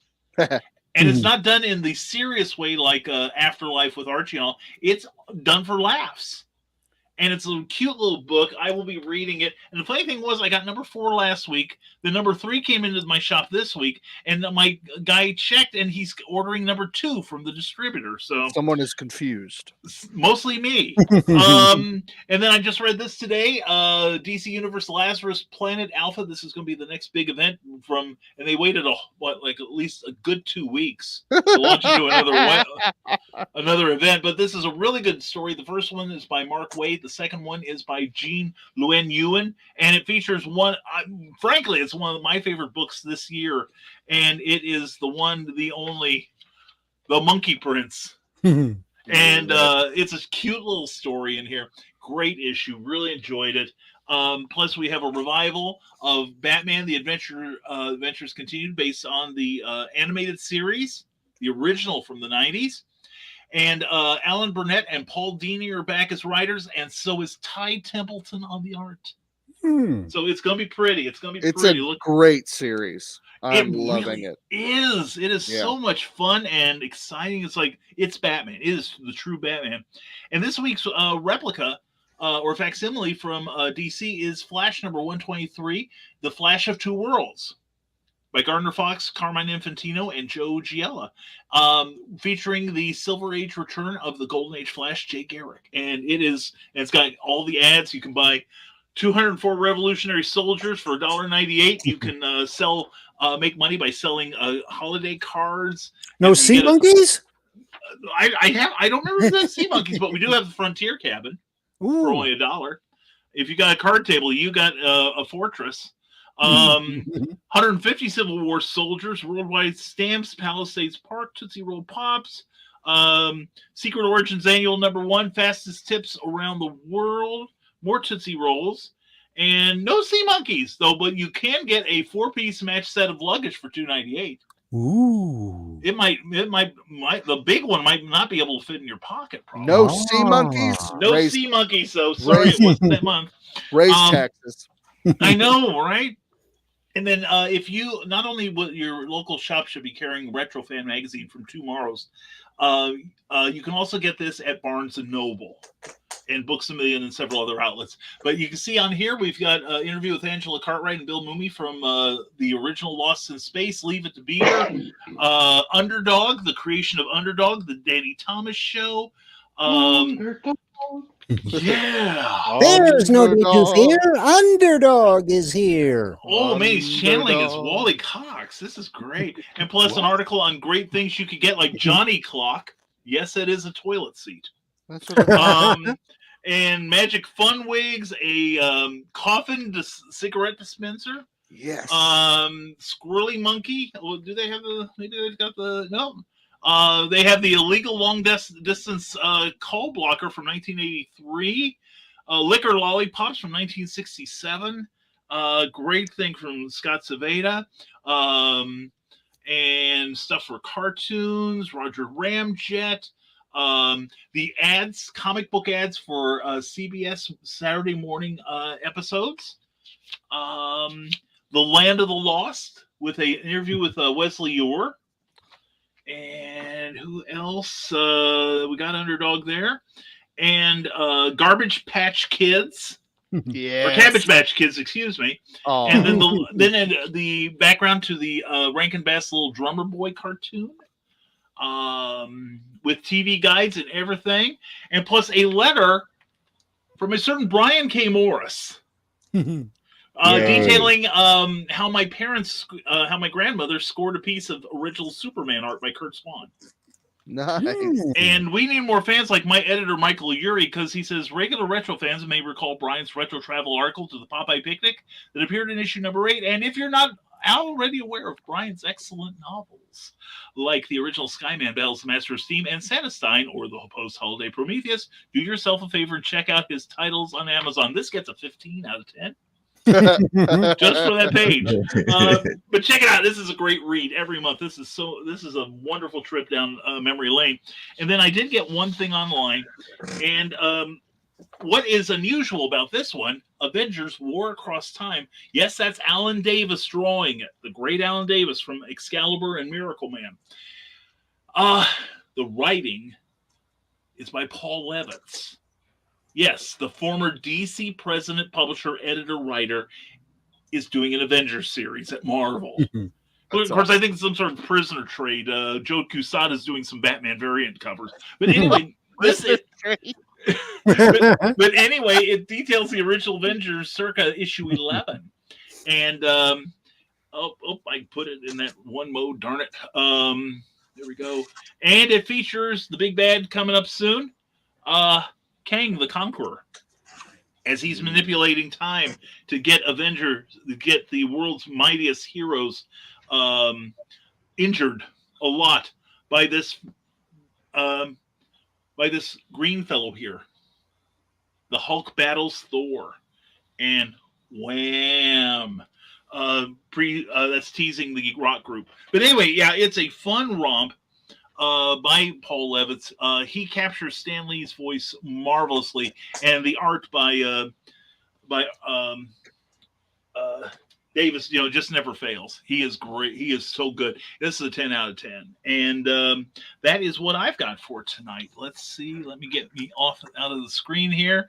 And let's see. And don't forget to hit the like button from Nicholas Anthony Talker. Check him out every Monday, Wednesday, and Friday on Nevermind the Furthermore on his channel. And just had to say hello on both Facebook and YouTube. Thank you so much. Hey, I think I saw that link somewhere. Well, you better see that link somewhere. Dawn Dulles, it's good to see you. Mwah! Dawn is wonderful. And Molly says, I insist you bring that with you on the 26th. Okay. Yeah, well, that's right. That's right. And Amy Hales, who is a Doctor Who fan herself, says, I'm so excited that Tennant is back, even if it's just for a short time. What is it, 3 episodes that he'll be back? Yes. Yeah. 3 episodes with what's his name from How I Met Your Mother? Neil Patrick Harris. Neil Patrick Harris. Yeah. It's going to be the big bad on that one, and we don't know who he is. Also, the return of Donna Noble and her mother, and they got the guy who played her husband on the one episode. Oh, cool! To come back, yes, and we don't know who else. Rumor has it that we may get to see at least 2 other doctors on there. Eccleston. Well, I would say they're probably the Snowball's chance. I know he hates everybody at Doctor Who. Well, Destro? Say what? What? Was that Destro? Yes. Yeah. Yes. And he also played Claude on Heroes. Yeah, I loved his character on Heroes. Oh, I've never seen him turn in a bad performance anytime. But he was even good in Thor 2, even though the whole rest of the movie was bad. Yeah, and most of his stuff wound up on the cutting room floor. Yeah. So, But yeah, but the thing is, I would say that no, there's no chance he's doing it. But there's a picture of Eccleston in the Doctor Who magazine. Well, it'll take me too long to find it. Well, he's had a beard for a few years. Yeah, and he did that. He most recently returned for the radio broadcast. Yes, as well. Yes, he's doing the Big Finish adventures now. He's loving doing that. But the thing is, there's a picture of him for the latest one. He's clean shaven. Interesting. Yes, could it be? Could it be? And I bet Jodie Whittaker will probably show up as well. Plus, who knows who else? Because it's Russell T Davies, and the Doctor isn't the only one who lies. But anyway, let's see. We've got more comments here. And it was so weird to see Matt Smith on House of Dragons. And yes, Amy Hale is right. Donna's grandfather, Wilt, is definitely going to be on this episode. The last thing he filmed before he passed away was for this show. Oh wow! Yeah, like Carl said, Bernard Cribben's last performance. So that's going to be worth seeing just that alone. So where are we at in our total right now? Let's refresh our screen. And we're still at $19.85. $15 more, and I owe you people another hour of my life. And I will broadcast for you. And we will be a little closer to that 30,000 that we need. Or however much it's going to take for Eric to blackmail me into doing that thing with his little emoji now. But anyway, the one brought up the name. Anyway, but no. So anyway, I think that means that we have Clyde coming up now, right? I believe so. All right, Clyde, please take it away. All right. So I prepared a review for a series I really liked this year, end of last year and into this year, called Dark Ride. They just came out with number 4 of a 4-issue limited series that is Arc 1 of an ongoing story. And I reviewed number 1 before. Now this is looking back at this first story arc in total, but especially with issue number 4. It's Image Skybound. It's $3.99. It's written by Joshua Williamson. Art is by Andre Bresson. The colors by Adriano Lucas. Letters by Pat Brousseau. And it does have a maturity level of rated mature. I write for various sites. I write reviews, but this is my own independent feature and should not be considered representing any views except my own. So let's take a look here. Oh, I did pick up some interesting comic books this week too. It was a real light week, but I was looking in some of the older things and hey, remember when Archie was making good comic books like The Conservation Corps? Oh yeah. Yeah. And this was on behalf of what was it? The Department of Natural Resources. But it has some backup features with Scott Shaw doing art. Is that him that did the cover? I think so. Okay, yeah, I definitely recognized it. Yeah, he's great. He is great. And also, if you think that it's like, oh, it's one of those, things that they just kind of gave out to schools. No, they actually sold this for $1.25, $1.50 if you were in Canada at the time. And the other thing, Brian Rodman. This was 1993. In 1992, guess who they had a crossover with at Archie? Who's that? Hellboy? No. The Teenage Hellboy existed. Oh yeah, that's right. I loved my Archie TMNT. Yeah, man. Yeah, I saw that and was like, oh, okay, so this isn't just a simple school handout. This was a real ongoing thing. It was pretty good. Awesome. And of course, going back to time when Marvel would not call out anything when somebody goes, hey, we've got a project that you might be interested in, and Stan would go, got it. We'll do it. The Darkman comic. Oh, yes. Yes. I love that movie. Yeah. And when I picked this out, the person that checked me out goes, I didn't know they made a comic book. We've got. Oh, yes. Yeah. That's some Indiana Jones face melting right there. Yeah, it's not bad at all. We had the 90s version of not Brand Eck, called What the? Nice. And here they're lampooning NFL Super Pro, the comic book, that could have been on the gridiron from that time period. We got a little bit of Ms. Mystic from Continuity Comics.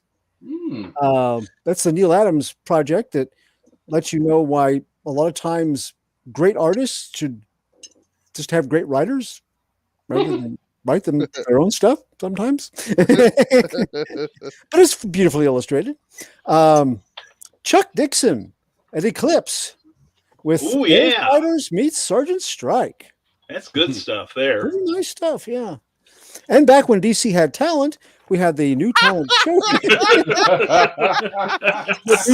Showcase. Ooh.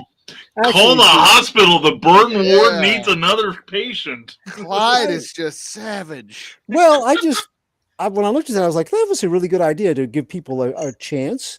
And, I looked through all of their new talent that are showcased in Showcase, and it's a great concept. And this particular issue, I recognized one name, but it goes to show you that the creative process is not easy. Even if you get a shot like this, not everybody made it. So in retrospect, it's very interesting. What name was it? I knew you were going to ask. I just leafed through it. I can't remember now. I'm a dork. But I'll find out and I'll post it later. But there's several stories in here. So you got about 5 artists and 5 writers. I think there was one person that looked like they had a career after this. Maybe others did too, but I didn't. Not names I recognized. And just because you can't go wrong with a 1973 Harvey comic. Yes. Little dot. Where they were still selling Daisy BB guns with your grandpa's picture on the back there. You'll shoot your eye out.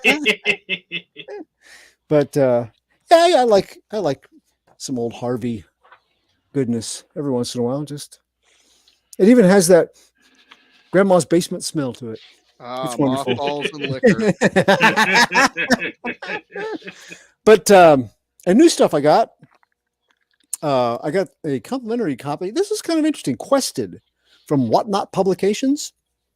It's a promotional comic that's cool looking. Yeah, it is. Based on this guy started writing this back in the 80s when video games looked kind of like that. Oh, right there, the 16-bit. Yeah, and he kind of made a character. He took a character that he made back then and turned him into an interesting, smart alecky dungeon diver that is for hire. Nice. Yeah, he hires out to rescue or keep princesses from being abducted when kingdoms are threatened, and he also hires the guy to abduct them so he'll make business for himself.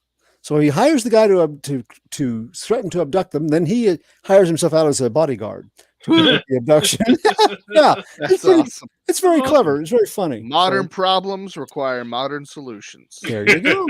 There you go. I also picked up the newest issue of Moon Knight, and this crossed a line. Eric's line was crossed a while back with this. I have enjoyed the storyline. However,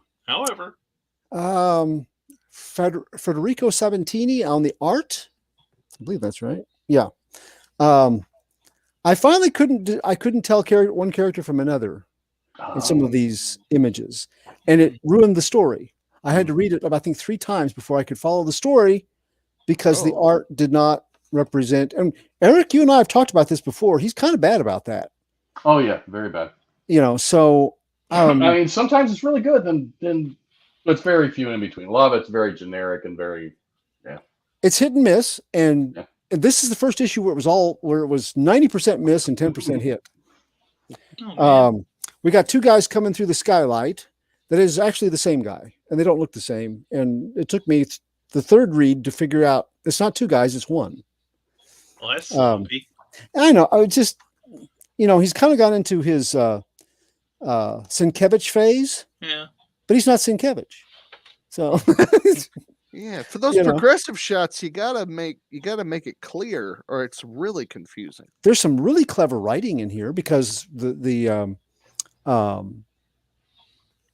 all of this, Jed McKay has put in excellent, clever strategies that Moon Knight uses, and there's no exception here. But it was disappointing. The art was really a killer. So that's going to be my last issue. Human Target, same thing. It's a thing I really like a lot as far as an ongoing series. But then, and it's based on the Giffen Justice League. But this issue was Gnort, and I didn't really need Gnort in my Human Target story. You wanted to live a Gnortness life, right? There's nothing wrong with Gnort, but he does not fit this. They did some funny stuff with some of the other characters. That's fine. Blue Beetle, Booster Gold. But no, we didn't need that. And we don't really go anywhere with the storyline with it. I'm still gonna get it and finish. There's 2 issues left, but I was like, no, you didn't need to go to Gnort. Not at all. Pity. Let's see. Rogues Gallery, the finale. I read that. That was a really good. What's a hard look at fandom? That's the one that had the lady that was playing the role of Red Rogue on television, and then the fandom was going to break in and steal her comic book. Oh, she, man, that is well written, and it makes you feel bad to be a fan of the degree. The fandom stuff that we see is taken to the next level, and you wonder how long it'll be before something like that actually happens, where a celebrity is attacked because you didn't live up to what I thought that character should be. I think it's already happened. Well, it has with it is not to the point of violence. I don't think has. I would be surprised if it hasn't. I mean, at a convention, maybe somebody body checks you, but not with a gun. Not No, yet. I don't think anybody's been killed because of Yeah. it or anything. Well, this Yeah, is the closest I know is that somebody Brandon got with a gun, stabbed. yes. Killed, no. No, okay. I know somebody got stabbed very seriously several years ago at San Diego Comic-Con, but Okay. that was just a knife, or maybe not even a knife. It might have been Actually, like a pen or somebody something. got into a panel with a gun with live ammunition. That's one of the reasons why we got all the security protocols now at Comic Cons now, Yeah. at least all the major ones, because of San Diego, because they were so relaxed and somebody was able to sneak a gun with live ammunition in there. Yeah. Way There's- to go, San Diego. Yeah, Thanks. and then Nothing, San Diego. the narrative is really twisty because at first you're introduced from the point of view of the fans, makes sense, and you can kind of see their points about certain things, or the echo of you've heard this before about where people were disappointed in performances or representations of their heroes, and then you flip it and you see the side of the celebrity person and their point of view, and then it comes all crashing together in the 4th issue. It's really. It was very exciting, very good. I don't think that the writer has done very much, but she did she especially, along with her team, did a really excellent job. And I got Danger Street #2 for all of the. Hey, I almost forgot about those characters DC used to have. This is weird, and it should be because you got everybody from the Creeper to Darkseid to the Dingbats of Danger Street, the Green Team. It's an odd combination. Lady Cop. It's all stuff from a very short-lived series. I think it was about 14, 15 issues called First Issue Special. One of them was the very first appearance of Mike Grell's Warlord. Yeah, Yep. yeah. Mhm. Warlord is in here. Starman, the blue-faced Dr. alien Fate. prince, Dr. Fate, and By Walt Simonson from that series. yeah. And what was It's the other gorgeous. one?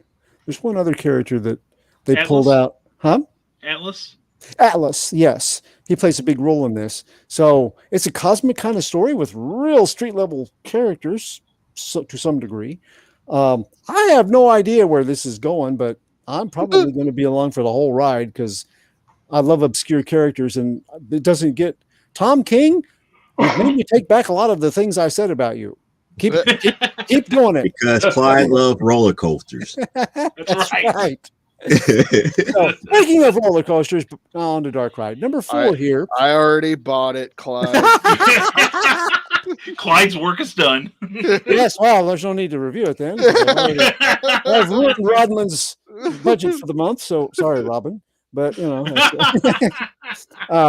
but I love these covers. I love.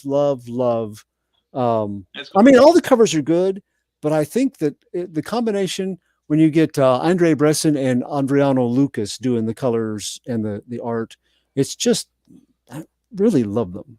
So that's number 4. Let's look at a couple pages here. We got a big splash page of creatures on the loose. Nice. Yeah.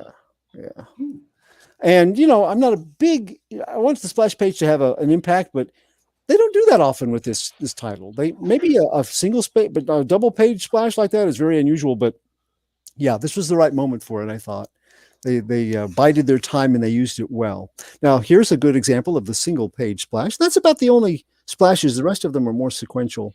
But you have Summer Seasons there, continuing to investigate her missing family member, and it leads her into some really dark territory, as you can see. Well, it's lit up, but it's not good.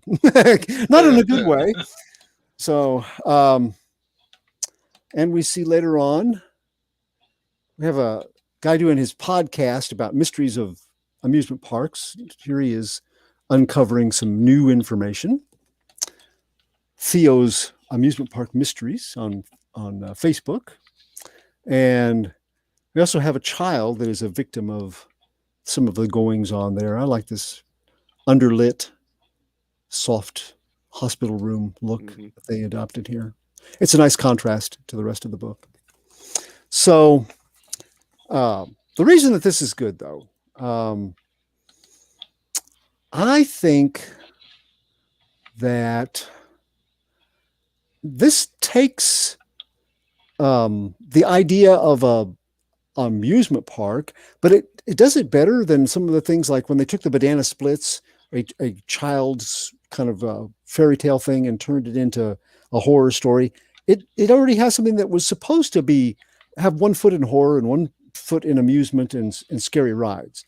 So imagine the Mouse House lucratively sporting a glittery Gothic veneer over an infernal framework that's fueled by blood and souls. And before you start making comparisons between the Devilland Park and its founder and any, existing theme park franchise and its creator, living or dead, understand that the team for Dark Ride have avoided pedestrian jokes like that and pokes at some of the people that they're basing these on.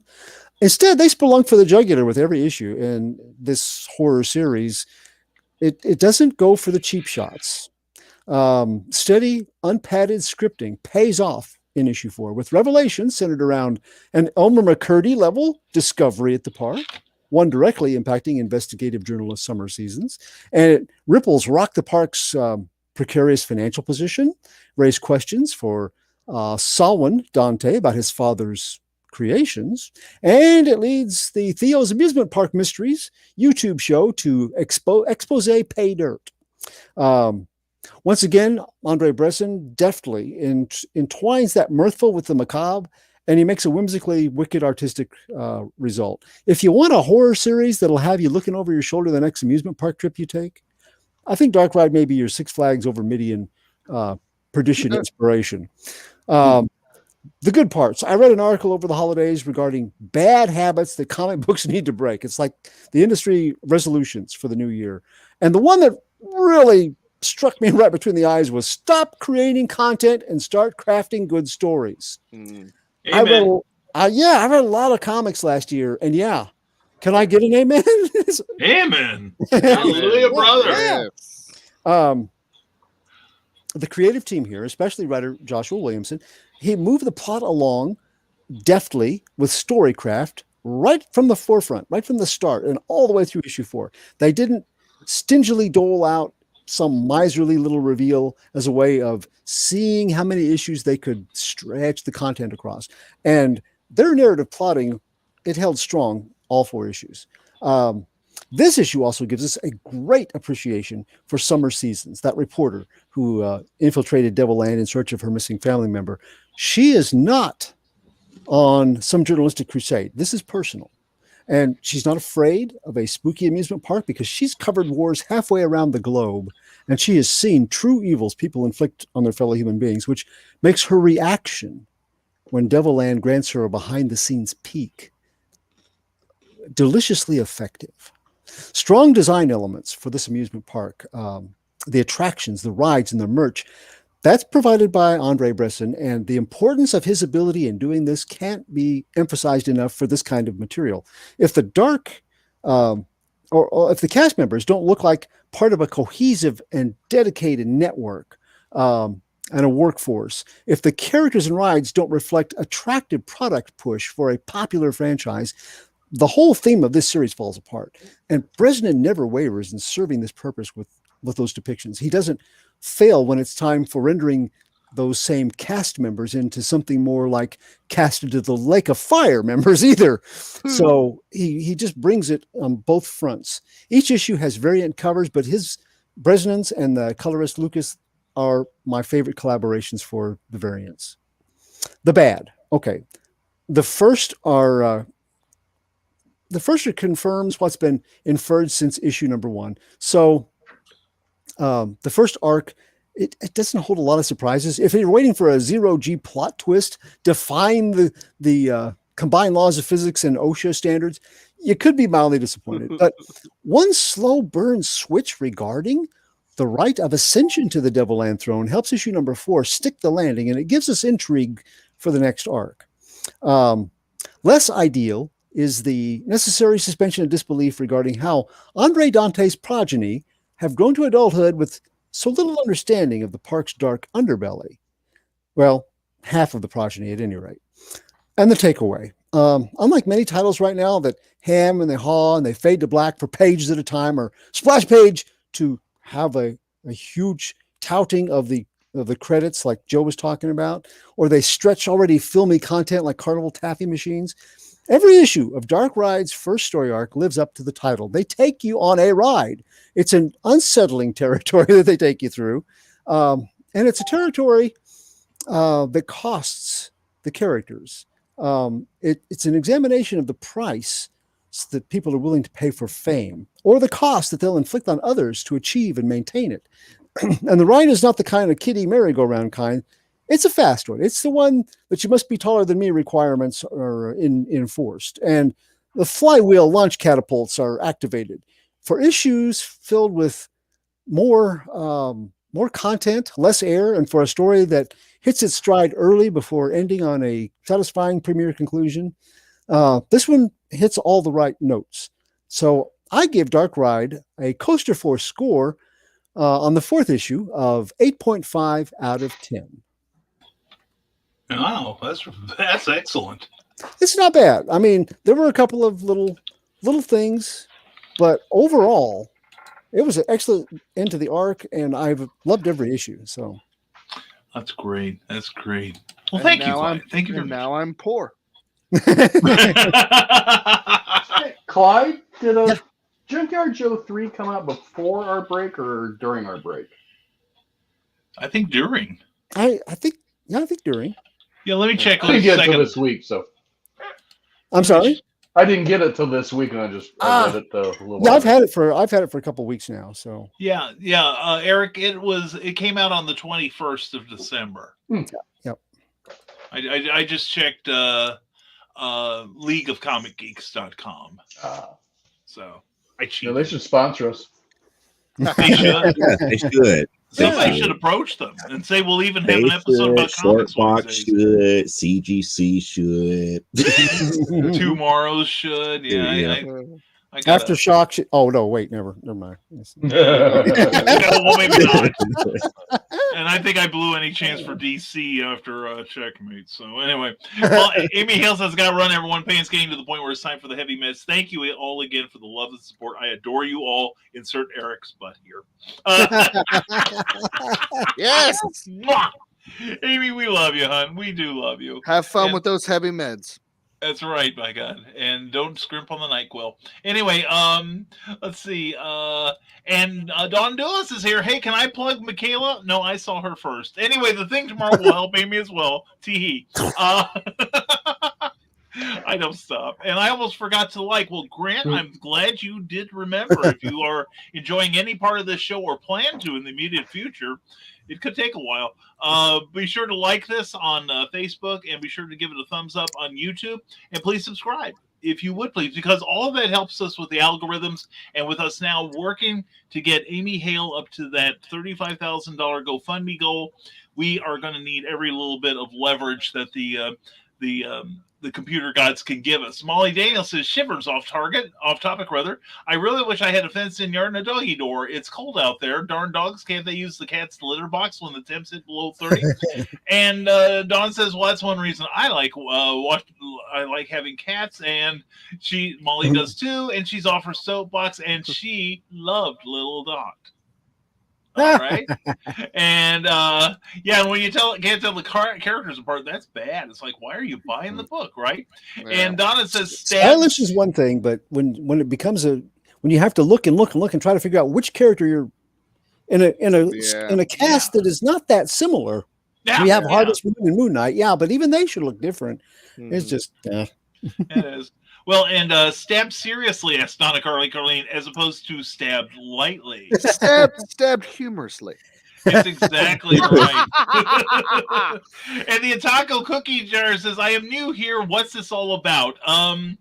This may not have been the best night to find out. Good luck trying to describe it. Yeah, we are as normally as possible, we are a comic book review and information show, and we're about to discuss a topic here that I think will be pretty interesting. We do this every Thursday night, at 7 p.m. Eastern, 6 p.m. Central. And tonight we're also we're glad you're here. Thank you. We hope you'll subscribe to this channel and check us out on a more normal night. But right now we are working for Amy Hale, who is a very creative lady whose creativity has been laid low due to problems with, post-COVID, supply chain issues, physical health, mental health. If you go to that site there, you'll find out the full story in the description there, plus a video where Amy herself tells you what she has been suffering through for the last 3 years or so. And a number of us have promised to help her raise money to help offset her medical bills. And this is not the ones that are coming up. She had dental surgery yesterday. This does not include that. Yeah, that's how deep the rabbit hole goes here. But we are doing our part tonight. Clyde will write a story for you for $20. Brian Rodman will do some cryptid art for you for what, 20? Was it say 20? 25. 25 from Brian. Joe D. McFee down on the end there is going to be offering a couple of slabbed comic books for a very, and I do say very reasonable, $100 a piece. And they're 9.8 of his Amazonia. And it's a really good book. I've read that book, so please take advantage of him. And then we've got Eric Hawkins next to me for every $20 $20 that you send into the GoFundMe page at the bottom of your screen right now. He will do a drawing for you, a headshot basically of just about any character they want, right? Well, maybe. It'll depend on what it is. I will, baby. Yeah, if it's a headless monk, it's going to take him about 20 seconds. Anyway, for Doctor Who, but on a sketch cover. It'll be on a sketch cover. And mine will be a digital print of a cryptid or a monster or something. Beautiful. And also we have Glenn Fleming from Great Britain, a fantastic writer and artist. Please check out his work on Amazon. He is the ash can is spoken for now. We have gotten the ash can. Thank you very much. And he also has he will do an illustration for you of his character Hatch, which is coming up soon. Let's see. Yes, an original Hatch piece of art. The donation is $100 or more, and he will send that to you. And also, Amy Hale says if you pledge $1,000, she'll let her husband photograph her after she has been taking her pain meds. That'll be worth the whole price of admission, right then and there. Yeah. So, hi, Carl. Is Carl leaving us? I understand. Yeah. Mm-hmm. Okay. Well, Carl, thank you for being here, brother. I appreciate you so much. And you and Donna have a great evening. All right. Thank you, Carl. And Carl's been, again, Donna and Carl have been helping me with this. Hi, I've had Grant. a lot. Yeah, and Grant is Grant. Everyone's abandoning us. I think we're losing everybody. Yeah, and I think the 1,000 was for a video. That's right. It'll be a video of Amy high as a kite. She will be she'll be knocking on the door of Skylab, if you know what I mean. And she's funny sober. Wait till you see her blotto. It's great. Oh my god! Yeah, she was into the Cups on Monday night on Michaela Jade's Tidbits and Scribbles. And please. Keep watching this show and also Tidbits and Scribbles, and never mind the furthermore, because other people are going to help us with this, and there's going to be all kinds of swag. Now, the offers I have outlined are good only till the end of the show, but if you wanted to make a appropriate contribution, talk to the people involved and negotiate with them. I'll leave it entirely in their hands, but I honestly, guys, thank you so much for your generosity. I do appreciate it so much, and I know Amy does too. So now, I was going to say, why don't we wait till next week to do the topic, since so many people have abandoned ship? Well, we still have 12 people. Oh, well, okay then. Yeah. If you want to talk, and we will go over 2 hours. Now, the thing is, let me check here. Let me check. I wore this shirt for you, Rodman. I'm not... I see that. And I didn't wear any pants for you, Rodman. But anyway, well, that's nothing new, though. I know. But anyway, yeah, let's have that discussion right now. Okay, cool. Well, and Eric, you're not going to give a review tonight, right? No. Okay, cool. All right. I'm disappointed, but he wants to yell at me. Well, that's right. We're lining up sites. We've been lining up sites this afternoon. In fact, I'm okay. Brian, start this because I probably have to leave to get a prop. Okay. Okay. All right. So, as we all know, like a whipping crop. Pow. Whoopah. It makes the pantsless thing much more effective without the crop. You know it. I would say so. So we all know this week. Well, if we don't know, you know now. That it is awards season. Award season has begun with the Golden Globes and such. And as always, around this time of year, I start seeing the comments of different posts, saying how stupid awards are, and or the exact opposite.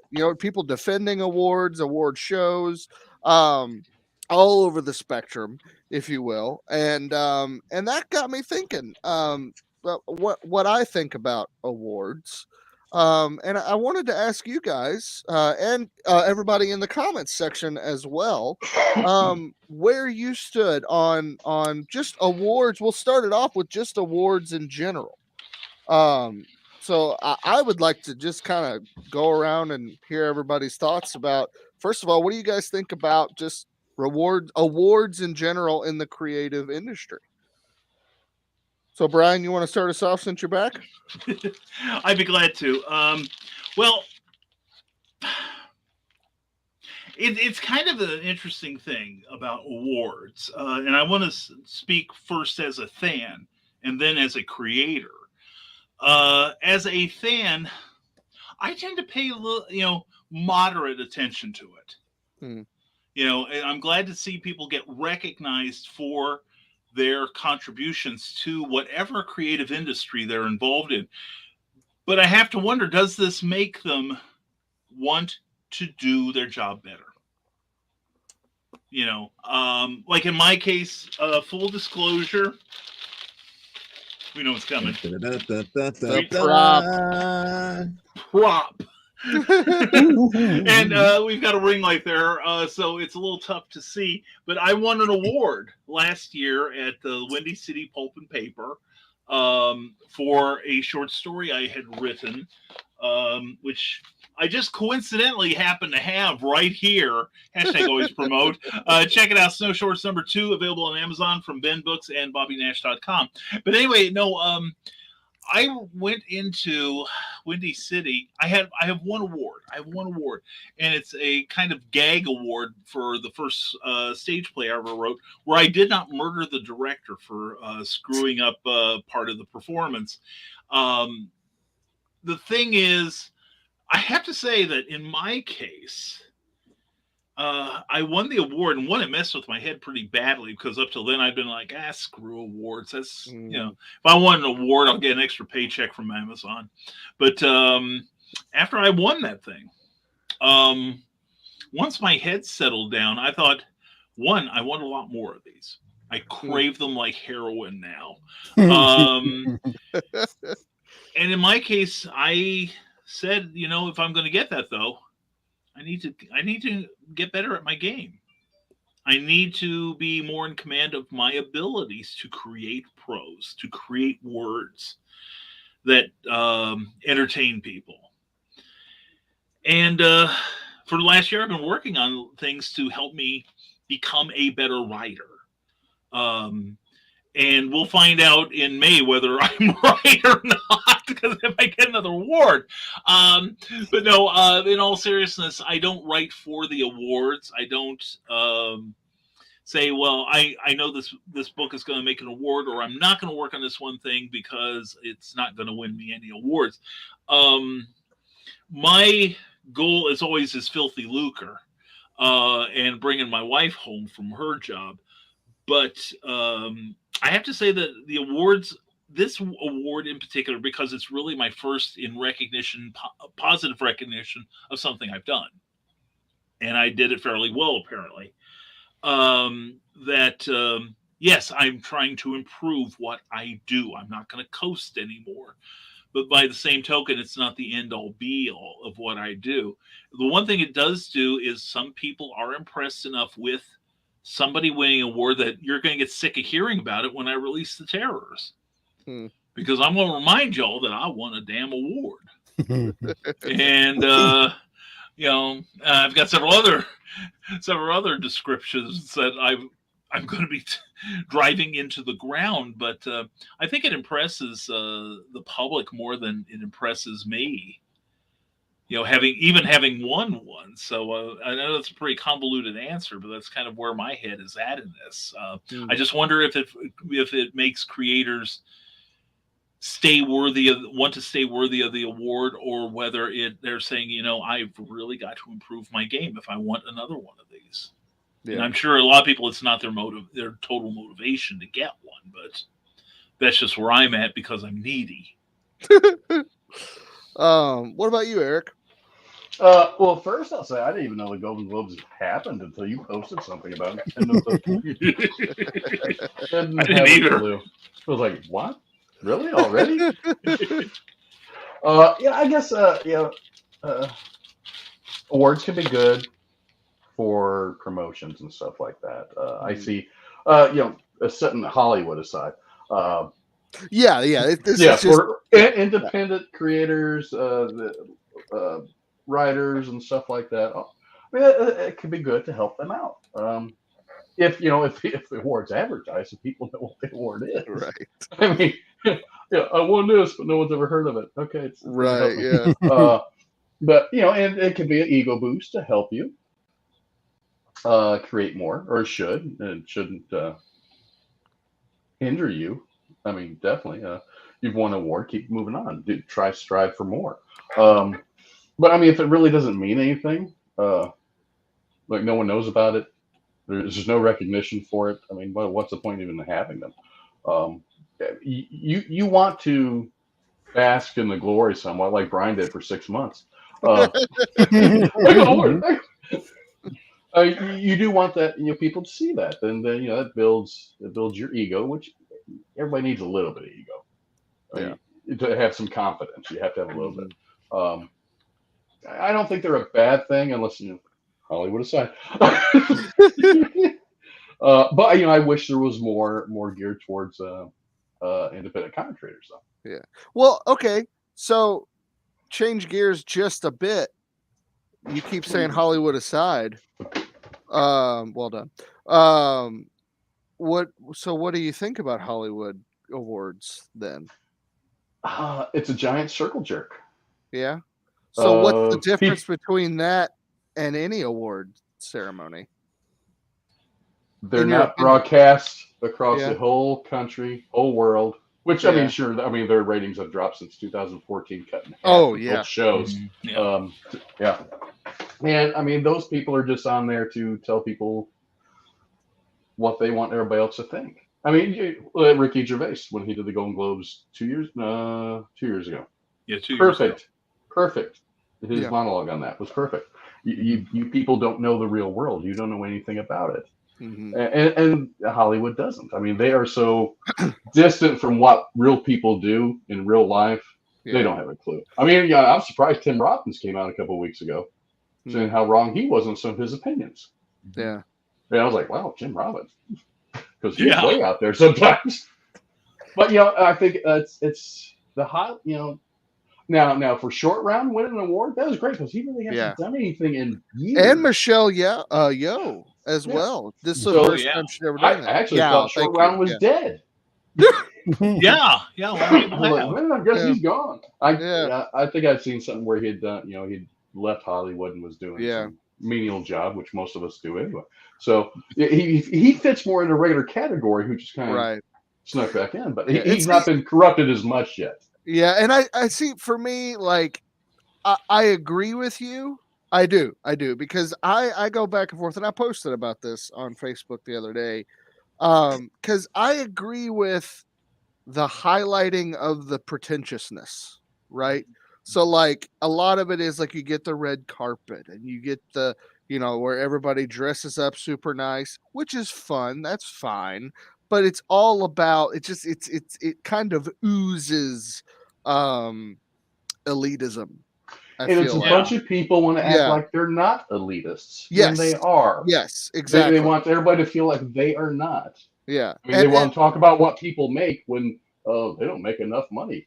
Well, you make too much money. Right, yeah. And so I agree with you on that front. But then again, going to, like I'm of the mind where I almost feel like it shouldn't be televised simply to humble the people involved, at least an attempt, because I think they still deserve the awards. People like Short Round, like I mean, I watched for the first time yesterday. I watched Everything Everywhere All at Once.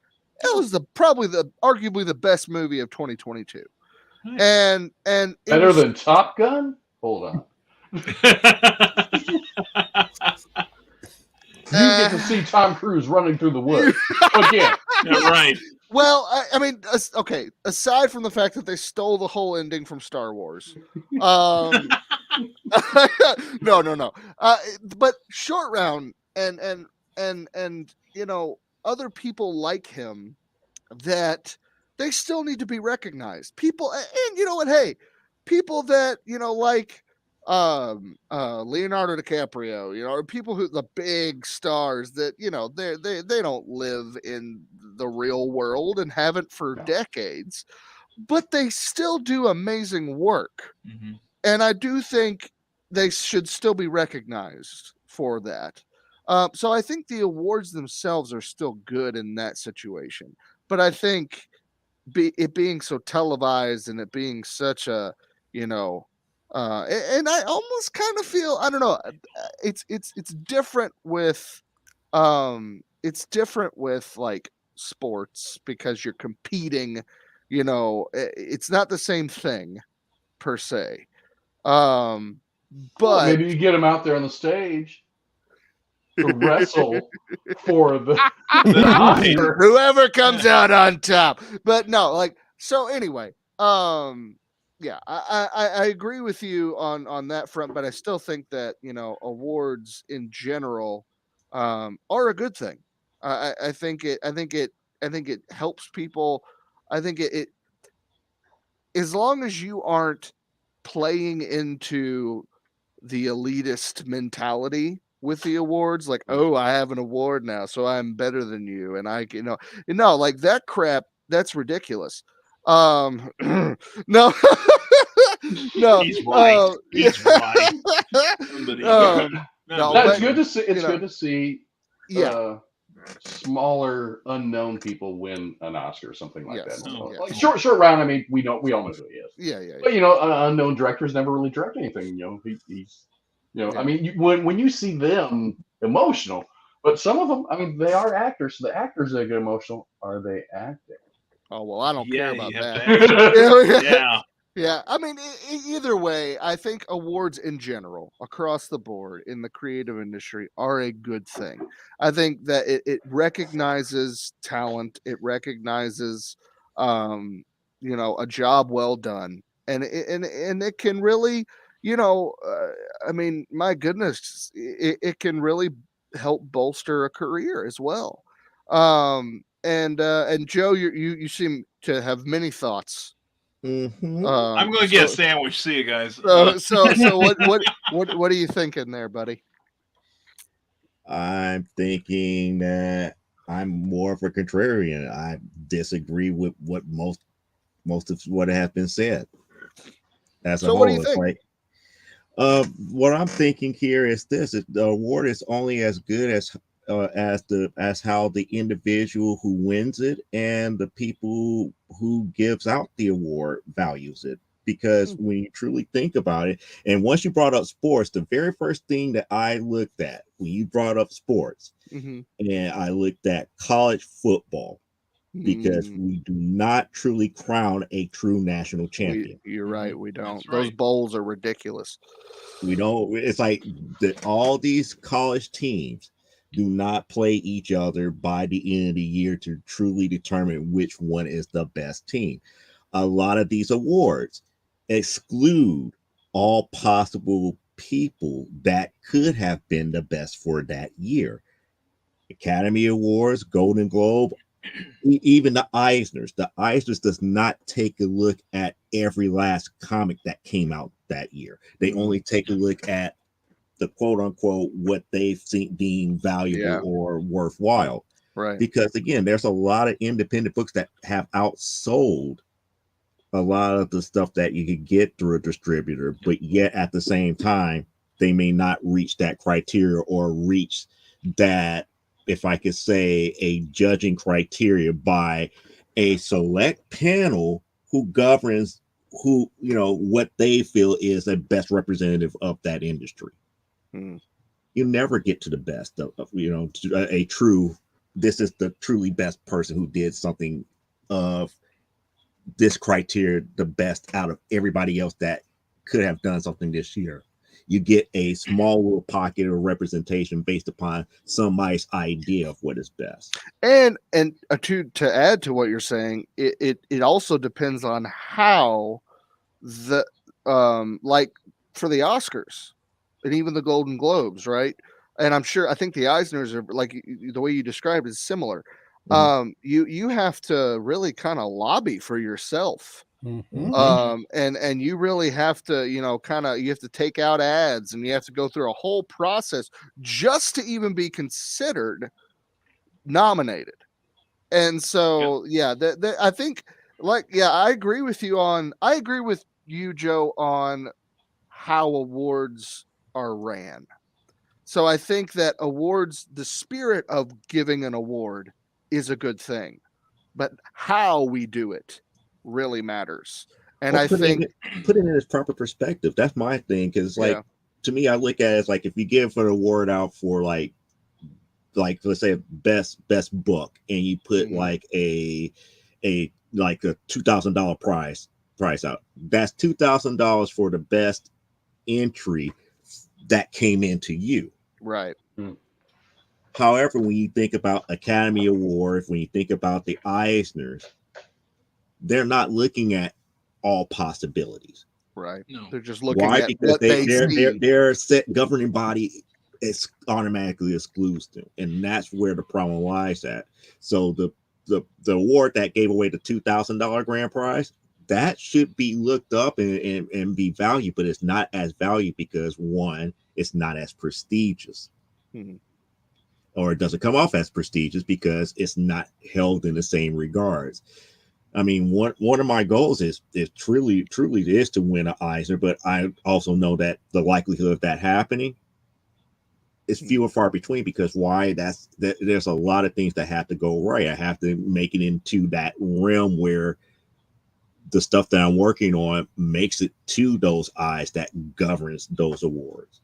Yeah. And I know there's a lot of great artists and writers that would never reach that level because those eyes are so elitist that they would never look beyond certain outlets. Yeah. And until you start working on those outlets, they're not going to look your way. And even when they do look your way, they're not going to look at your original stuff. They're going to be like, oh, we like what you did over here with DC, but your original stuff was 20 times better. Yeah. Well, you raise a good point about how the awards are determined, in that I believe the Eisners are voted by anybody, if I remember correctly. I'm not sure, to be honest with you. I know there's one of the. You're not. My problem with the Eisners is the nomination process. Yeah. You are voting. The winner is actually determined by a vote by everybody that's in the industry. Okay. But the nomination itself has a governing body, limited. and you're not looking at every possibility. And you don't have a write-in option either, so. Well, that's kind of how I won my. That's award. a good point, Clyde. Yeah. That's a really good point. Yeah, and it should, I believe. Yeah, I agree with you, Clyde. But my award, for instance, was we were nominated, and but it was by my peers. Yeah. So, it was the industry basically that said I should be nominated. Stormgate Press should be nominated. Flinch Books should be nominated. But then the vote went to a popular one. Mm-hmm. And there are some writers that I'll admit are terrific writers who probably should have won. Of course, not in my category. But anyway,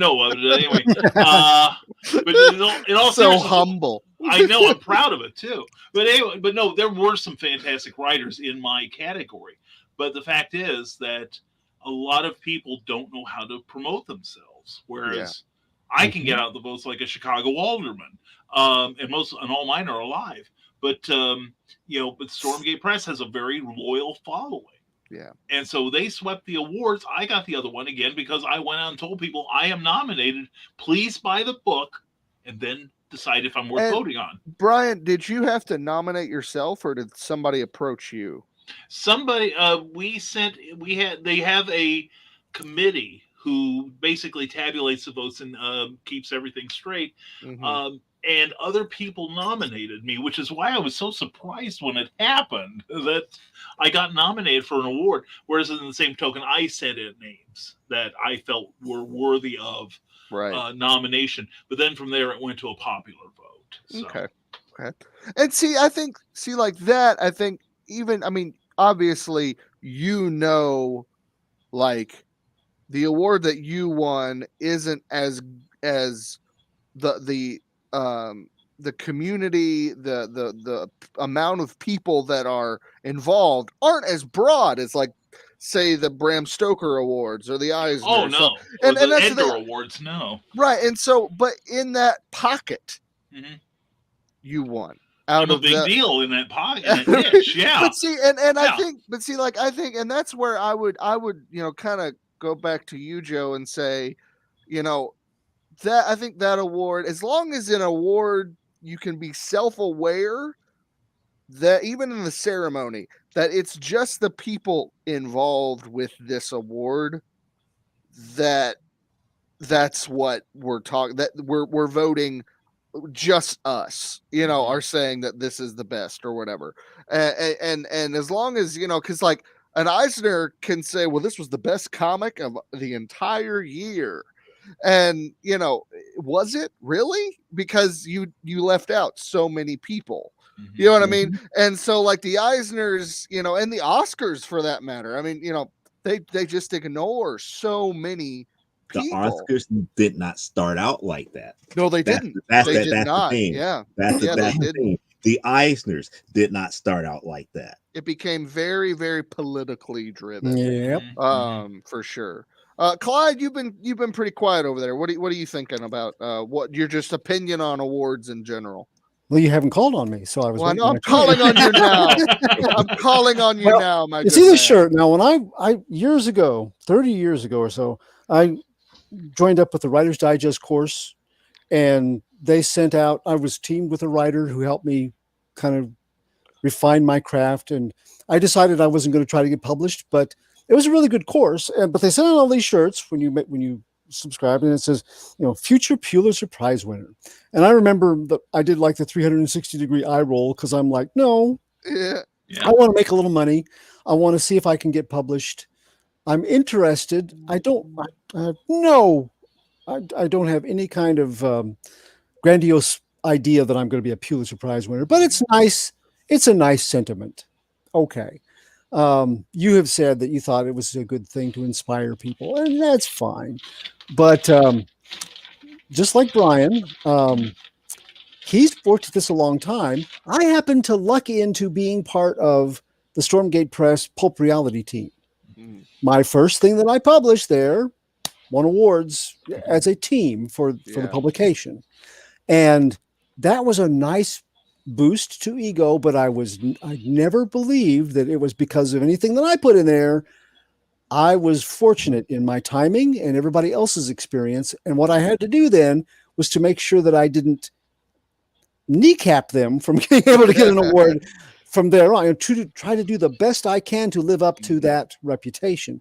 Now, promote it that way of award winning? Absolutely. Yeah. I was very proud to be part of that team, but I had no delusions that I deserved it in any way. So, adding a different kind of story, because mine's a different time period.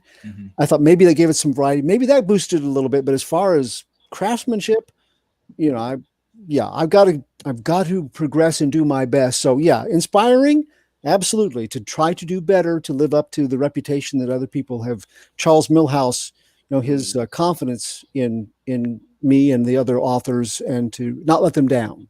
Yeah. So, my favorite award show, I haven't watched the Oscars or the Emmys or the Golden Globes in years. Yeah. Because of that's what you were saying, that it's become an elitist thing and it's different than it used to be.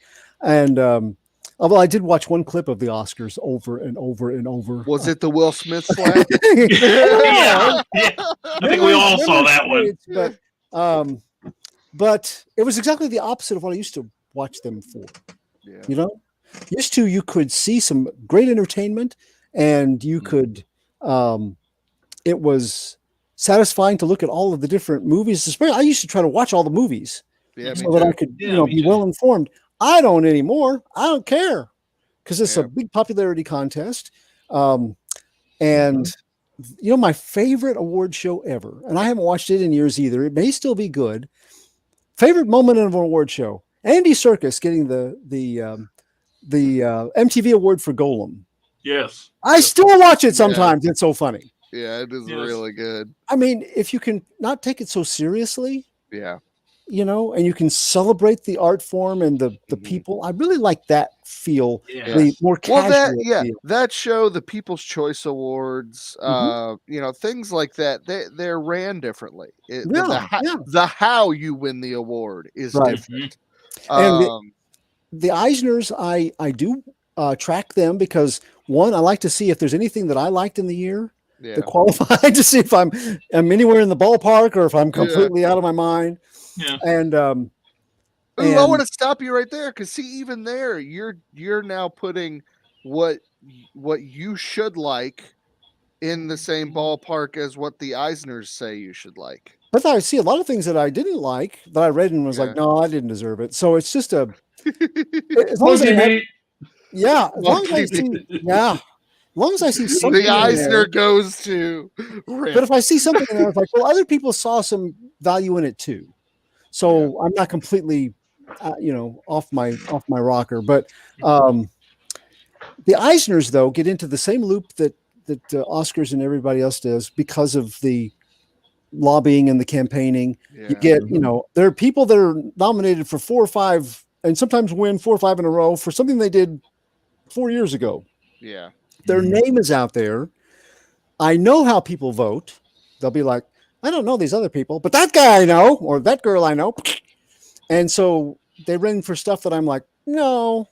And Tom King, I'm looking at you. I did a good turn for you earlier, but he did. I loved his Mr. Miracle series, and that carried him Thank you. into. That should have won. It Yeah, I should agree. have won. I know, It got undercut. It got But- so but undercut because Then they everybody chose to went for honor more him for things popular. that weren't as good.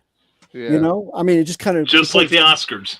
Yeah, exactly. Yeah. So Well, and what's interesting is I was just kind of doing a little, reading up today on just like the history of different award shows, and one that I found very interesting, which I have heard this perspective from many people. And a few of you, maybe everybody in here, would remember when George C. Scott refused his Oscar for Patton. Yep. Mhm. I remember that. And his reasoning was this isn't a competition for him. He Mhm. does not go into his into his acting career as a creative performer, Mhm. and he is not competing against anybody. And Mhm. he said that award shows really just kind of bring that the fun, meaningful craft that his job and his career and his passion is, and it turns it into a competitive thing that it's not supposed to be in his perspective. And I thought that was really interesting. Mhm. Yeah. And I can kind of get on board with that too. I think it's nice to see. I don't know. I see it from both sides. It's nice to be recognized. I think it also has to do with the how you're recognized, but at the same time, like you said, Clyde and Brian, like you have, shown us the opposite of, it shouldn't go to your head. I'm joking, by the way, Brian. No. Actually, I no. gotta say that it actually messed with my head for about a month Yeah. Well, because and of my it can. imposter syndrome. Oh yeah, for sure. Because a part of you is like, I didn't actually deserve this. Yeah. And then the other part of you is like, I won an award. It's a major award. And you hold your leg lamp up next to your face. Hey, Brian. That's the thing about awards, and this is the thing that always, drives me up the wall. It's recognition. It's deserved recognition. It's always going to be competitive, but not that competition is where the problem lies at, because to be recognized, you're going to have to at least, be judged in the same manner across the board with others. So in nowhere along those lines, you're not going to be in a competition. Yeah. How strict of a competition it becomes is where the real problem lies at, because when I look at, the Oscars from way back when, those committees were truly made up of producers and directors who literally went to every major show and was looking at how did this actress did this role as opposed to her understudy, because again, back then, every actor and actress did not play every role each and every day, and you had variety. So you might have, the one film over here where you have Doris Day doing one role, and then a couple months down the line you have Lucille Ball doing the same type of role, and they was comparing apples to apples.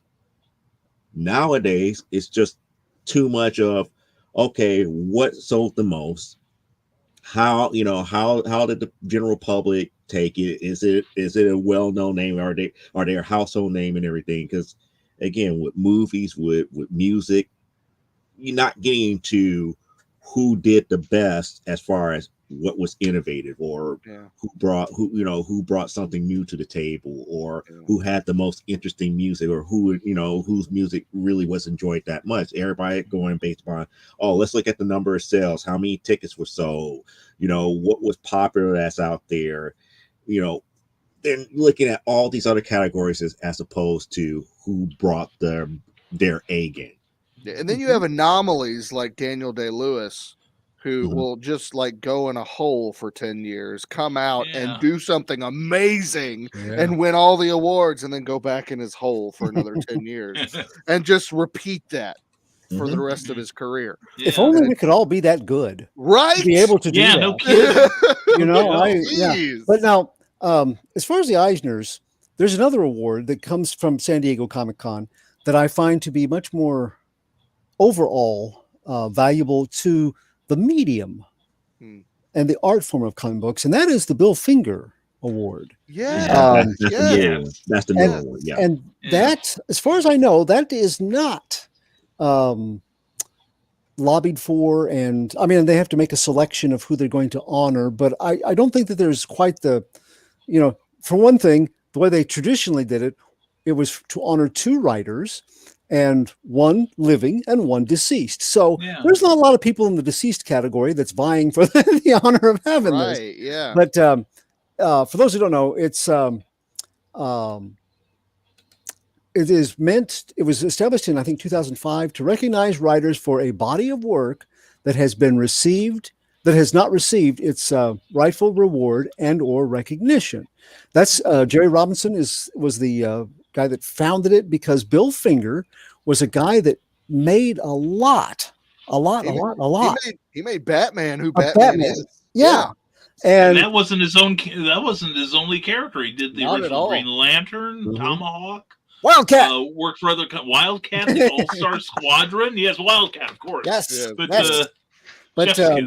but and there was a contract with Bob Kane and DC where a lot of his ghostwriters, and Bill Finger being the most predominant one, didn't get any credit. They could, Bob Kane was the only name on the credits for years and years and years and years and years. And Neil Adams and others helped make that change until finally, now when you see something with Batman in it, it says created by Bob Kane with Bill Finger. That's how much of a, and the Finger family has been compensated, although we don't know how much, but they also have been compensated posthumously for his contributions to the character. So Bill was the industry poster boy for writers not receiving proper rewards or recognition. And if I'm correct me if I'm wrong, he pretty much died penniless alone in an apartment, right? Pretty close. The saddest story, he actually got to write one 2-part episode of the Batman TV series. Yeah. And he was talking to one of his friends about, that's really cool. I finally got to do something with Batman that has my name on it. Mm-hmm. I wish I could see it in color. Yeah. Because he had a black and white TV set. Yeah. This was, this was when the show was still on in like 68. And so his friend said, well, listen, his friend had a job with an affiliate. And he goes, let me take you, we'll watch it in the studio. You can see it on what would then been a nice console, in color. And he got to do that. And that was a big highlight for him because they used to treat him so badly at DC. Like, and I think this is what got Neil Adams in his camp, because he watched him come in. He would just write, paycheck to paycheck, trying to make ends meet. And he would come in to get an advance because he was out of money for cigarettes and for food, and for the things that just kind of kept him plugging along. And the editors, not all of them, but many of them, would act like they were doing him such a big favor, and just these younger writers and artists would see this old man come in and just about have to get down and beg on his hands and knees, and goes, then have the editor brag later, that's how you keep it creative and control, by God. Show him who's in charge. Yeah. And then Neil Adams came in and was like, nah, big middle finger to all of you. Yes. Not on my watch. Not on my watch. So meanwhile, Bob Kane is, on the set with on the Batman movie set later on and all this stuff. And I can't help it, because Bob Kane later on finally admits that, I probably should have shared credit with Bill. He was kind of a good friend. Oh well, no, I'm the creator. Yeah. Only me. So he had a chance to do what was right, and he didn't do it. And so this award makes up for some of that.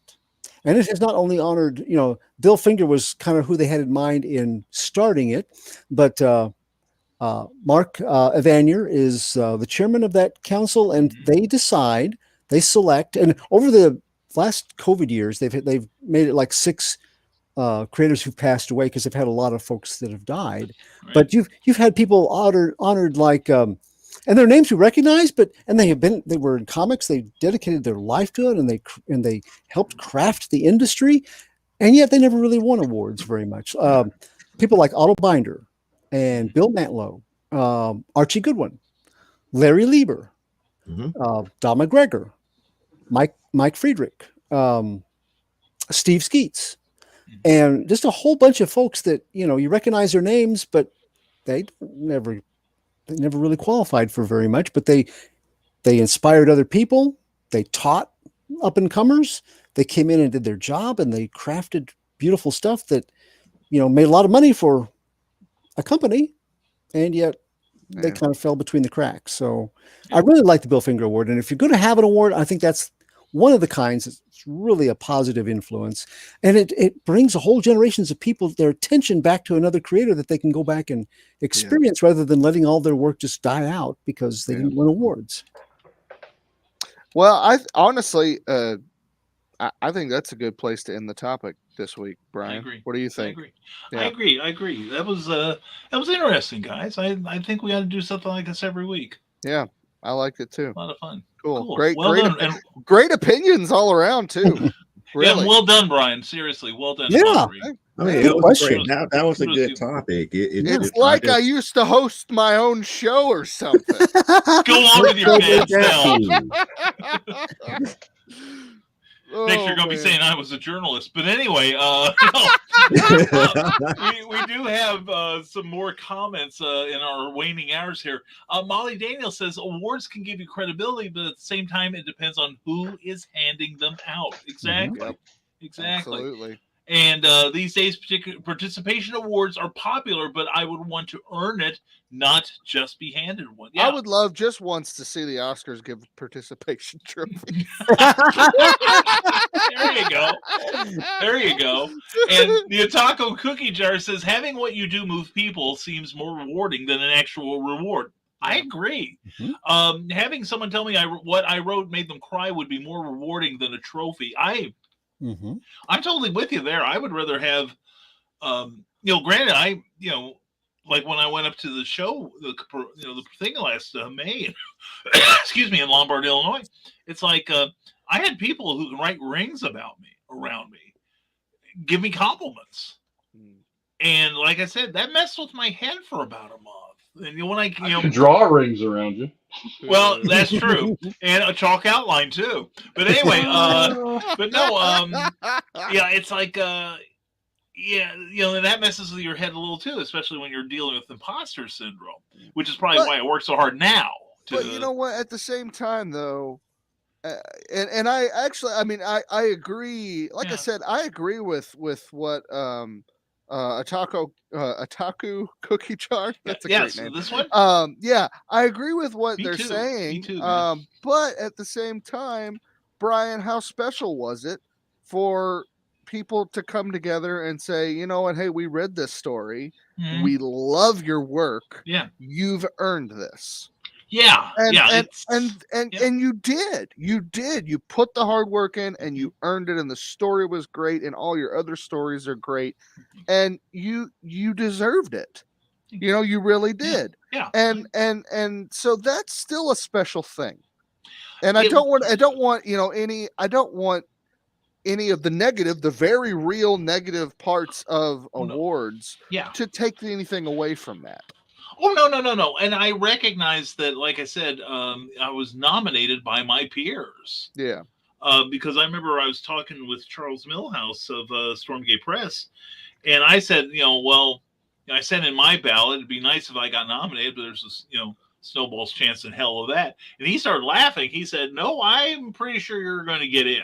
And I'm like, what do you mean? He said, well, I voted for you. And I said, well, thank you. And then he said, I've been talking with several other people. I'm not the only one. I'm like, that's nice of you. But thank the 5 other people for me. Yeah, I appreciate it. Yeah. I don't have enough bribe money to make it happen. But no, it's like, and then I get nominated. That for me is enough. Just to be put in that position, and then that, and Cookie can tell you, because she was with me at night. they read my name off as the winner. And I'm like, and well, then even after that, it's like, well, even leading up to that, I was contacted by one of the organizers of the awards and said, will you be there?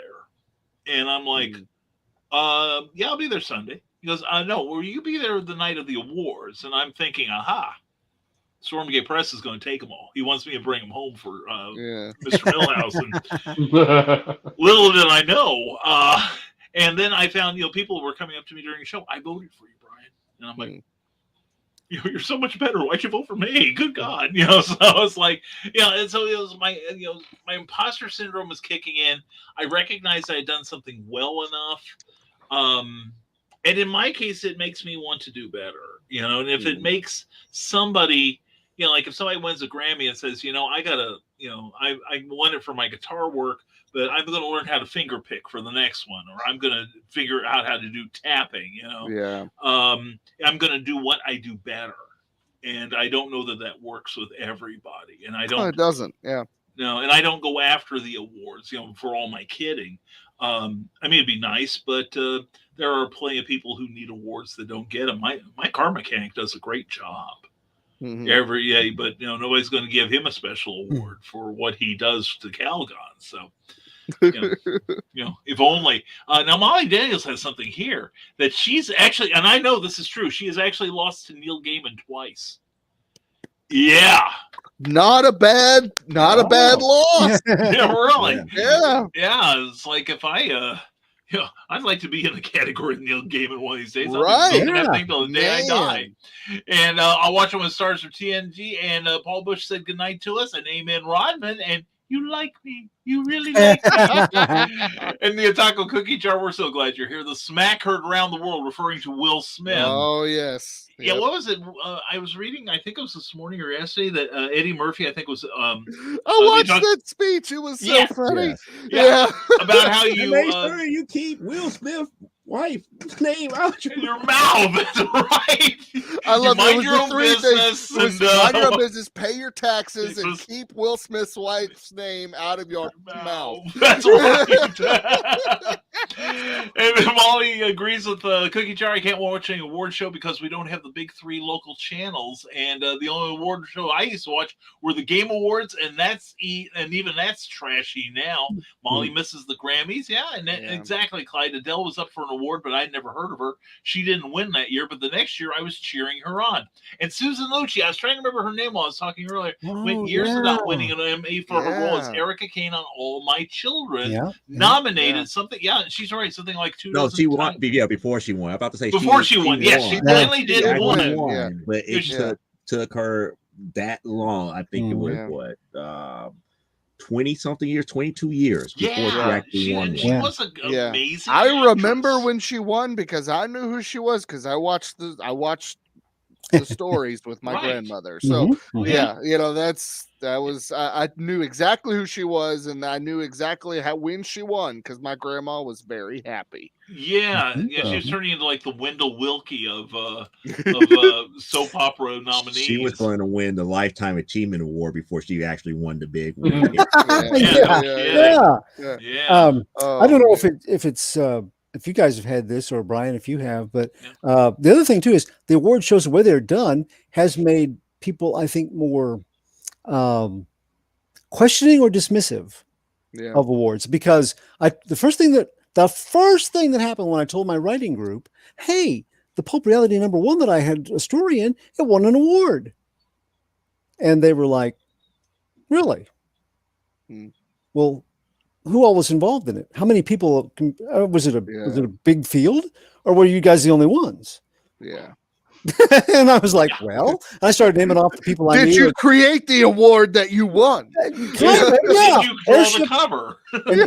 Airship 27 Productions. I named off some of the other companies that were, I was like, also Charles Millhouse has been doing this for about 10 years. And I don't think he's ever won an award for his company like this. So not before you and I started working for him, Clyde. He owes us. Yeah. Now that I've jumped on board, and we get the rest of our team on it. But it was interesting. You got to keep up with the team.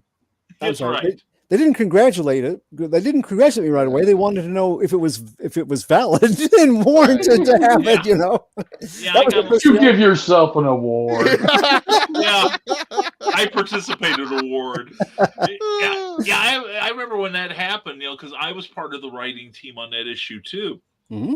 And I didn't feel quite as connected because nobody was going to mention my name during the ceremony. I was sure. I didn't see it. I just found out about it after the weekend.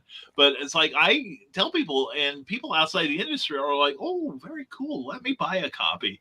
And people who are inside the industry goes, "Oh, good for you. That's nice. Bless your little heart." But yeah.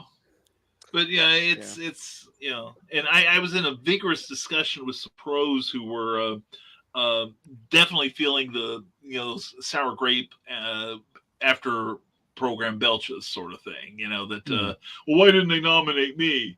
Why didn't they do this? Well, it's like, well, let me count the ways. But I do have to say this since you brought it up. At least you don't have to deal with some of the negative consequences for dealing with being nominated for an award that is where the company no longer exists. Well, they exist, but they don't exist in the same manner as. Yeah, that's true. And I do have to live with that. So. Oh yeah, I hear you. Well, and that's a nice thing. I think and I really don't want to make it sound like I'm speaking for Charles Milhouse, but I think it helped him also once he won that first award. Yeah. That he wanted to keep his game up, and I've said for years that my whole thing about wanting to be a consistently better writer is that when I hang out with Amy Hale or I hang out with Molly Daniels, or you guys, I want to make sure I'm worthy to be at the table. Mm-hmm. That I don't want people saying, "Oh yeah, Brian, he wrote this stupid book about a Frankenstein monster 10 years ago." That is not a stupid book. I love that book. It made me giggle profusely for days. Well, Brian, you're going to be happy too because when I mentioned the anthology that we're going to do to benefit Amy Hale. Guess who I'm writing? Ooh. I'm going to be on my shelf over here somewhere. It better be, damn it. But anyway, we're going to be doing. I took the cord off on Bluetooth. I go look. Okay, there you go. Yeah. But yeah, I'm going to be writing a Santa sign story for that book. Yes, nice. Yes. Nice. Yeah, and also I just wrote a Mary Sue story over the weekend that's going to go in it. Nice. I write many stories that I think are going to send me to hell. This is one of them. So, but you have to get the anthology to find out. We'll be having more details on that later this year. Fantastic. Yeah. So I think we're done. And Molly Dale says you're a shoo-in for next year. That's why I love you, Molly. I love you so seriously. And you're going to get that Imaginarium Award too one day. I'm sure of that. But I think we're done. Yeah, I might get nominated for something else eventually. It will come, Joe. It will come. No, I'm patient. Like I said before, if I get the Eisner, I get the Eisner. But yeah, who cares? As long as I'm doing my job and putting. I've still got my Pulitzer shirt. Damn it, Joe. There you go. You don't see the back. You're that Pulitzer because of what you're doing with the reviews and everything. So you're getting closer to that. Yeah, he's the back of the shirt says, "I wrote all these reviews and I'm going for a Pulitzer, and all I got was this lousy T-shirt."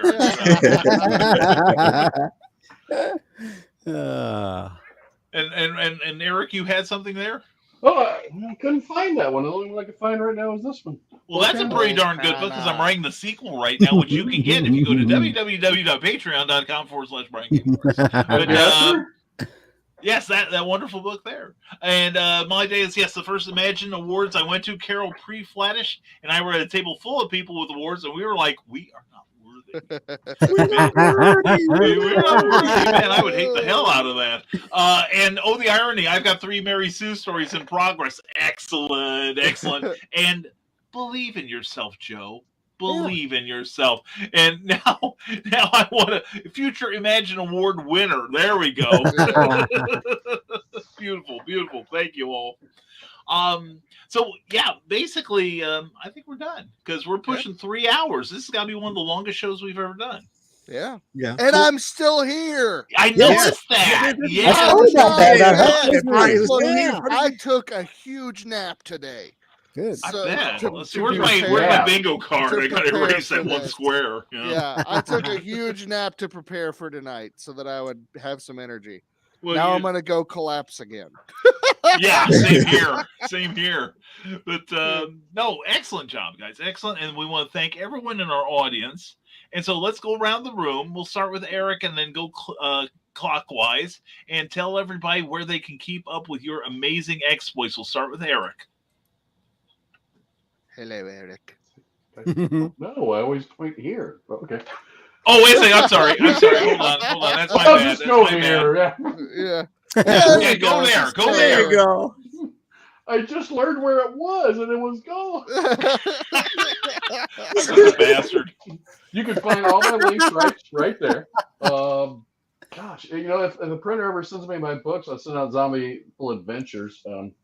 But yeah, I wasn't going to ship them to February anyway, so I guess they must have caught on. But you know, April we're launching Zombie Full World of Oz #5, and I've already got out of the 40 pages. I've already laid out 20 of them. So we're on a good start, and this will be the first issue the Munchkins show up in, so it should be fun. Then on a sad note, I just saw Lisa Marie Presley died. Yes, I was going to mention that. I Aw. saw that when I was offline for a moment. Yeah. She's only 2 years older than me. Well, you don't have much time, Eric. I know. So yeah, Get the hell off my lawn.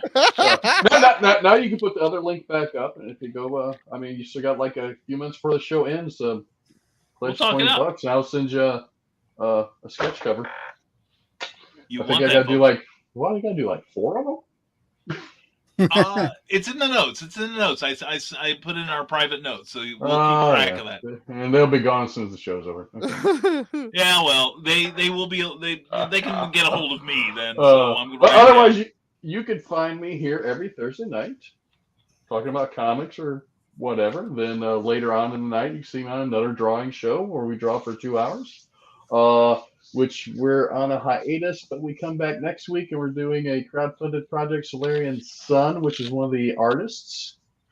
His project, this guy has like 500 pages on his Patreon of his book. Wow. It's ridiculous. I mean, he puts out pages every day. It's crazy. Holy So he cats. puts out, is what you're saying. He puts out, and he's a good artist too. I mean, he's a really good artist.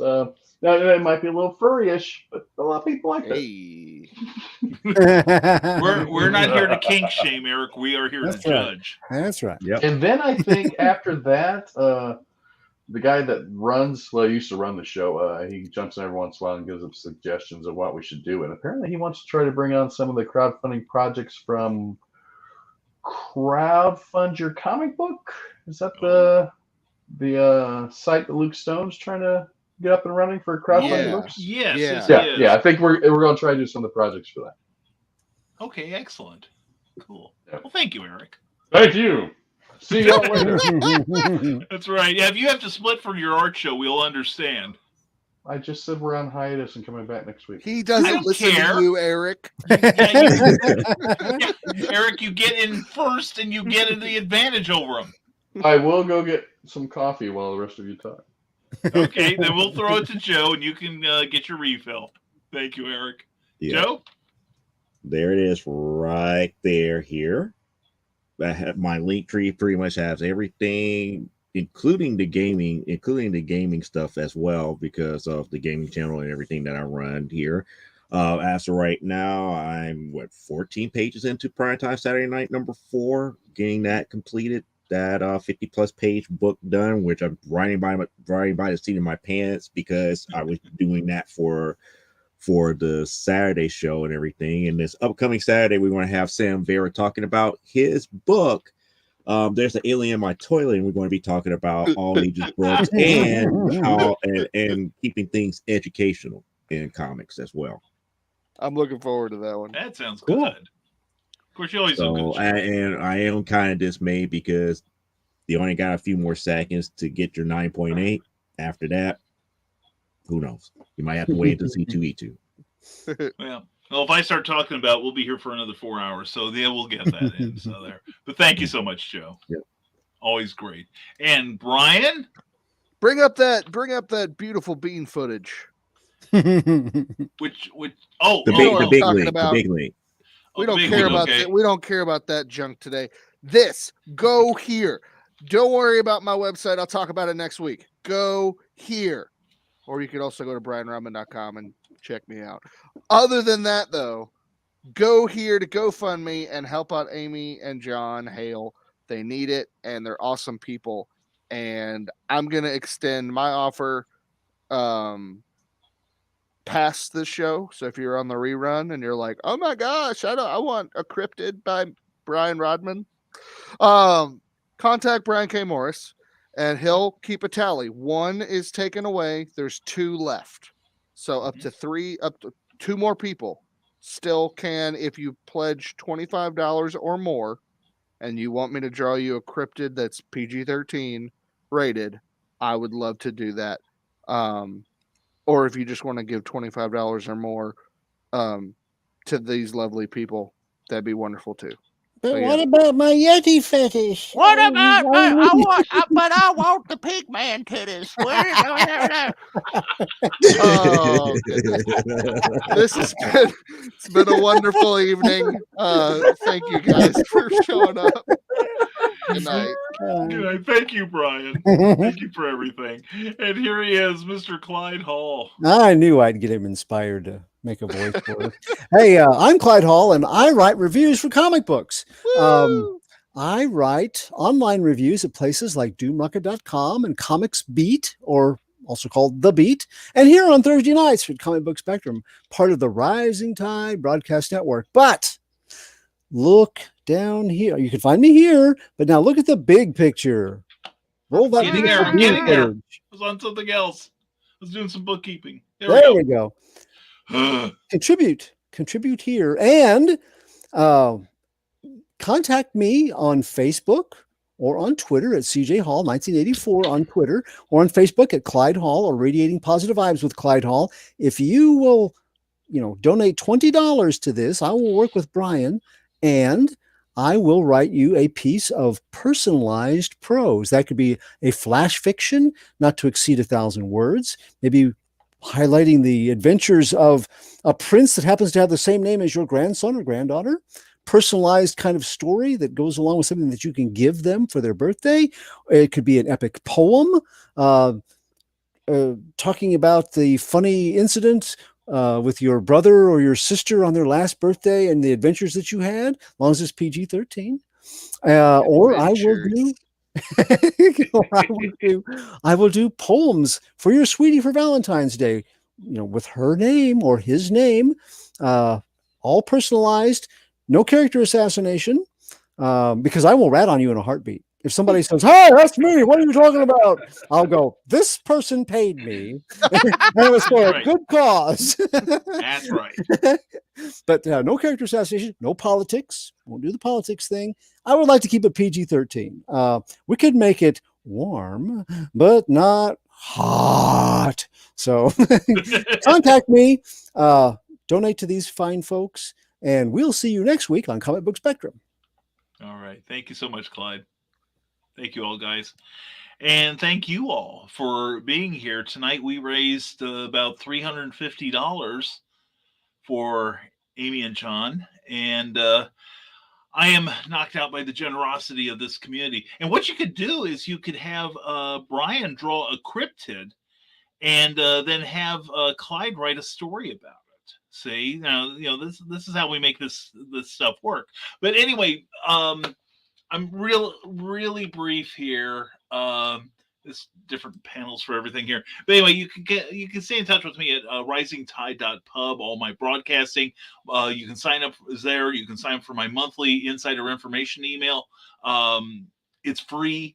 And we tell you all kinds of cool stuff like where I'm going to be. But the main thing is tonight, and thank you all for indulging me. is the GoFundMe here for the Hales. Go to this website here, and we've left. We'll leave some later. I will go back and I will put a link in to the YouTube and as many of the Facebook entries as I can find. And thank you to everyone who's been sharing the Facebook entries for this thing. Because of you, we have so far raised, and I'm gonna refresh this one final time. $1,985, and that's you guys. That's you guys doing that, and we're so grateful to you. And I know Amy and John are too. But go to this address, and you'll find out why we're doing this. And we ask you to please be generous in what you do, and please leave a message for them, for John and Amy, so they can see that you love them. They would be happy to have that. And as for me, my pledge is that for every $1,000 that we raise through this campaign, I will do my companion show, Clever Title Pending. And we will do it with a legit guest star. When we reach $2,000, I will reveal who my special guest is on Tuesday. And you're going to be knocked out because I'm swinging for the fences on this one. And we are going to do that up to the point when we reach our $30,000 goal, at which point I will do that 30th hour of broadcasting with a guest. And in addition to that, I will do a 6-hour broadcast featuring me and probably a whole bunch of other guests during that time, because I'm going to have to use my hail pail and my pod catheter because I'm an old man now. But anyway, please check out this thing, and we implore you to please give generously. We thank everyone who has contributed so far, but we're not done yet, and there are a lot of cool things coming up down the pike that you're going to dig. You really are. So there'll be more than one way that you can help us help Amy and John. Also, if you don't have the money, or you don't want to, you don't feel comfortable contributing, then please consider sharing this link on your social media and let your friends see it, because we don't know who Amy knows. We don't know all of them. But one of your friends may know her and want to help out. So please share this on your social media. Plus, and I'm not saying this to help me, although I will benefit from it. If you're watching on Facebook, give this video a like, share it on your page. If you're watching on YouTube, you can also share it from here, and please give us a thumbs up. And also subscribe to this channel if you have not already. Why? Because it helps with the algorithms, and the more interest we get with that, the more the platforms will push our message out so that more people can help John and Amy. And that is what we're going for. But we thank everyone. There's no limit on this campaign. It will run its full course. But stay tuned to what we're doing so that you can be aware of what moves we're going to make to help the Hales. And with that, I've got a couple of things we want to thank our Patreon subscribers who are enjoying my blog twice a week. And this week, in fact, tomorrow, the 7th chapter of Volcana 2 is going to drop for my $5 and more patrons. Excuse me. And if you want to be on board there, then check me out at www.patreon.com/Brian K. Morris. And also, we are brought to you by Plasma Fire Graphics. Plasma Fire Graphics, when the look of your book matters to you.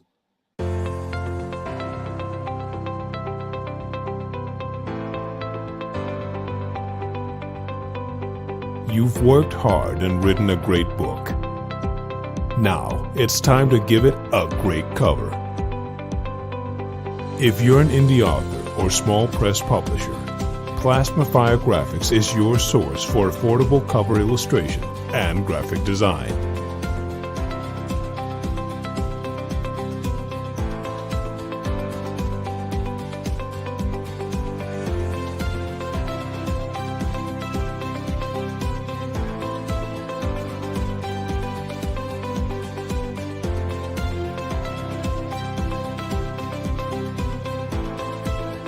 Plasma Fire Graphics, when the look of your book matters to you.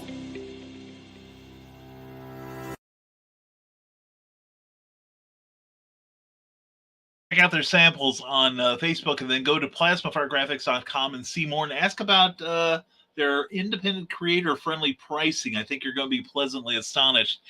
So check them out as Plasma Fire Graphics when the look of your book matters to you, because it definitely matters to your readers.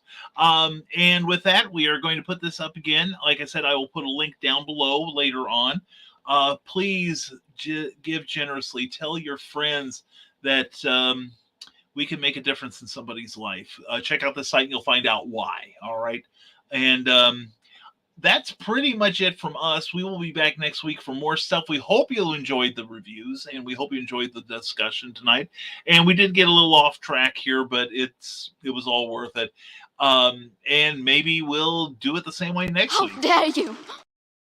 Oh, come on, Greta. You took out that one guy. Don't get on my case now, too. I didn't even order pizza tonight. But anyway, thank you all for being here. And as always, stay smart. Stay safe, wash your hands, never apologize for being awesome, and check out #Love for the Hales. We'll see you next week on Comic Book Spectrum.